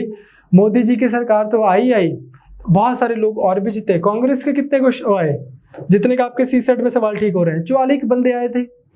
अब बीजेपी की गवर्नमेंट आई, इन्होंने किसी को लीडर ऑफ ऑपोजिशन ही नहीं बनाया। वो बोल रहे हैं कि यार आप लीडर ऑफ ऑपोजिशन क्यों नहीं बना रहे हो? कहते हम क्या करें, किसी के 1/10 आए ही नहीं, अगर आए होते तो हम बना देते। मुद्दा सुप्रीम कोर्ट में गया तो सुप्रीम कोर्ट ने फिर ये बोला कि यार 1/10 आए ना आए, जो लार्जेस्ट ऑपोजिशन पार्टी है उनका जो लीडर होगा, या जो लार्जेस्ट ऑपोजिशन संगठन है उसका जो लीडर होगा, उसको आप लीडर ऑफ ऑपोजिशन बनाइए, ठीक है? तो I don't remember, I think Mallikarjun खड़गड़िया जिसको भी बनाया होगा, तो वो हमारे लीडर ऑफ ऑपोजिशन बन गए। पुरानी जो लोकसभा थी उससे डिसाइड हुआ। लीडर ऑफ ऑपोजिशन का मकसद क्या होता है? सरकार कोई भी काम करेगी, चाहे उन्होंने किया था पहले, चाहे बाद में किया था, अगर अच्छा काम है तो बोले तो हम ही ने किया था, अगर बुरा काम है तो क्रिटिसाइज करो। Provide a constructive criticism of policies of government. 1969 में ऑफिशियल लीडर का ये स्टेटस मिला गया पहली बार में, और इसके पास में 1977 में स्टैच्यूटरी रिकॉग्निशन भी मिली। स्टैच्यूटरी रिकॉग्निशन का मतलब क्या होता है? किसी भी चीज को लेके अगर लॉ बन जाता है, लॉ से कोई भी अगर पोस्ट आ रही है तो वो स्टैच्यूटरी पोस्ट है। ब्रिटेन में एक और कॉन्सेप्ट है, वो क्या है? मान लो आपके पास एक प्राइम मिनिस्टर है अभी, एक होम मिनिस्टर है, एक रेलवे मिनिस्टर है, इसी तरह से आपके पास में बहुत सारे मिनिस्टर हैं बीजेपी के। कांग्रेस एक काम करे, हॉकी में होती है ना मैन टू मैन मार्किंग, या फुटबॉल में वैसा वाला कर दे काम कि यार अगर हमारी सरकार होती तो ये होता हमारा प्राइम मिनिस्टर, ये होता हमारा होम मिनिस्टर, ये होता हमारा रेलवे मिनिस्टर, और इसी तरह से। इसके दो पर्पस सब होते हैं। पहला तो ये बंदे के पास एक डेडिकेटेड ड्यूटी है इस होम मिनिस्टर को घेरे में लेने की, कोई भी पॉलिसी लेके आए तो इसका क्रिटिसाइज करने की, और अगर ये पॉलिसी कोई ना लेके आए तो अपनी पॉलिसीज ला के पूरा शोर मचाने की कि भाई ये पॉलिसीज क्यों नहीं आ रही होम मिनिस्ट्री की। And similarly railway minister, similarly सारे मिनिस्टर्स।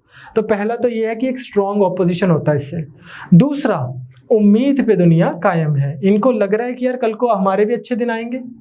जब हमारे अच्छे दिन आएंगे, जब अपना टाइम आएगा, तो फिर क्या होगा, एक्सपीरियंस तो ले ही लेते हैं, 6 पॉकेट वाली ट्राउजर तो ले लेते हैं कि आप तक भगवान पैसे भी दे ही दे। वो वाली इच्छा के साथ में इन्होंने अपना ये शैडो कैबिनेट का कॉन्सेप्ट निकाला। तो this idea is called shadow cabinet. इनके पास कोई एक्चुअल पावर नहीं है, ये एक तरह की मॉक ड्रिल है, ठीक है। ये ब्रिटेन में कॉन्सेप्ट होता है। हमारे यहाँ पे स्टैट्यूटरी रिकॉग्निशन है लीडर ऑफ ऑपोजिशन को। तो British political system has unique institution called shadow cabinet formed by the opposition party balancing the ruling party. Okay, clear. चलें आगे। तो लास्ट हमारे पास आता है विप। ये वो 50 शेड्स ऑफ ग्रे वाला नहीं है, ठीक है वही है। विप क्या मतलब होता है? विप का जो मतलब होता है चाबुक टाइप। ये भी ब्रिटेन से एक आइडिया आ रहा है। विप कौन होता है? आपकी ही पार्टी का एक बंदे को आप डिक्लेयर करते हैं कि ये हमारी पार्टी का विप है। उस बंदे की क्या ड्यूटी है? अपने पार्टी के एमपीज को डिसिप्लिन से एक्ट करवाना। जहां बोलना है वहां वोट डालनी है, जिस बिल पे हाँ बोलना है वहां पे हाँ करनी है, जिस बिल पे ना करना है उस पे ना करनी है। जिस दिन बोलना है पार्लियामेंट में छुट्टी मारनी है, उस दिन एमपी से छुट्टी मारनी है। जिस दिन बोलना है कि भाई चाहे जो मर्जी हो जाए तेरे को पहुंचना है, उस दिन उसको पहुंचना है। डिसिप्लिन करना अपनी पार्टी के एमपीज को, ये किसका काम है? विप का। Office of whip is mentioned neither in the constitution nor in the rules of the house, it is based on conventions. Britain का एक बहुत स्ट्रॉन्ग आइडिया है। हर पार्टी, चाहे वो रूलिंग पार्टी हो या फिर ऑपोजिशन पार्टी हो, उसका एक अपना विप होता है पार्लियामेंट में। सबको पता होता है कि हमारी पार्टी का कौन विप है। ऑफिशियल वो है, ये पोस्ट है ये। हाँ, संविधान या रूल्स में नहीं है, पार्टीज की ऑफिशियल पोस्ट है ये। इसका काम क्या है? फ्लोर लीडर जो है आपका, उसको असिस्ट करना। ये क्या करेंगे? Like I said, he will ensure attendance of his party members. ताकि ऐसा नहीं है कि मैंने तो पूरा प्लान बना रखा था अपनी पार्टी का लीडर होने के नाते कि ये बिल आएगा, हम इसके फेवर में वोट करेंगे, मेरे एमपीज ही गायब है, मेरे एमएलए ही गायब है कहीं पे। ये ना हो, इसके लिए विप की ड्यूटी है। अगर ये विप के हिसाब से नहीं चलेंगे तो फिर विप जारी करेगा इनके खिलाफ और हम इनको डिफेक्शन में निकाल देंगे पार्टी से। Monitor their behavior voting in parliament. Members are supposed to follow the directives given by them, otherwise disciplinary action can be taken. ठीक, तो that pretty much winds up the post in the parliament. इसके अलावा भी बहुत सारी post हैं। Basics idea आपको पता लग गया कि स्पीकर कौन है, डेप्यूटी स्पीकर कौन है। एमपी तो आपको पता ही कौन है, पहले तो यही पता लग गया लोकसभा क्या है, राज्यसभा क्या है, स्पीकर कौन है, डेप्यूटी स्पीकर कौन है, चेयरमैन कौन है, डेप्यूटी चेयरमैन कौन है, वाइस प्रेसिडेंट भी वही है। उसके बाद में इधर लीडर ऑफ हाउस कौन है, लीडर ऑफ हाउस कौन है, लीडर ऑफ अपोजिशन कौन है। बेसिक से सारे आइडिया पता लग गए। अब बात आती है फंक्शनिंग ऑफ पार्लियामेंट की और कैसे बजट पास होता है, कैसे बाकी बिल्स पास होते हैं, जिसको हम नेक्स्ट क्लास में करेंगे।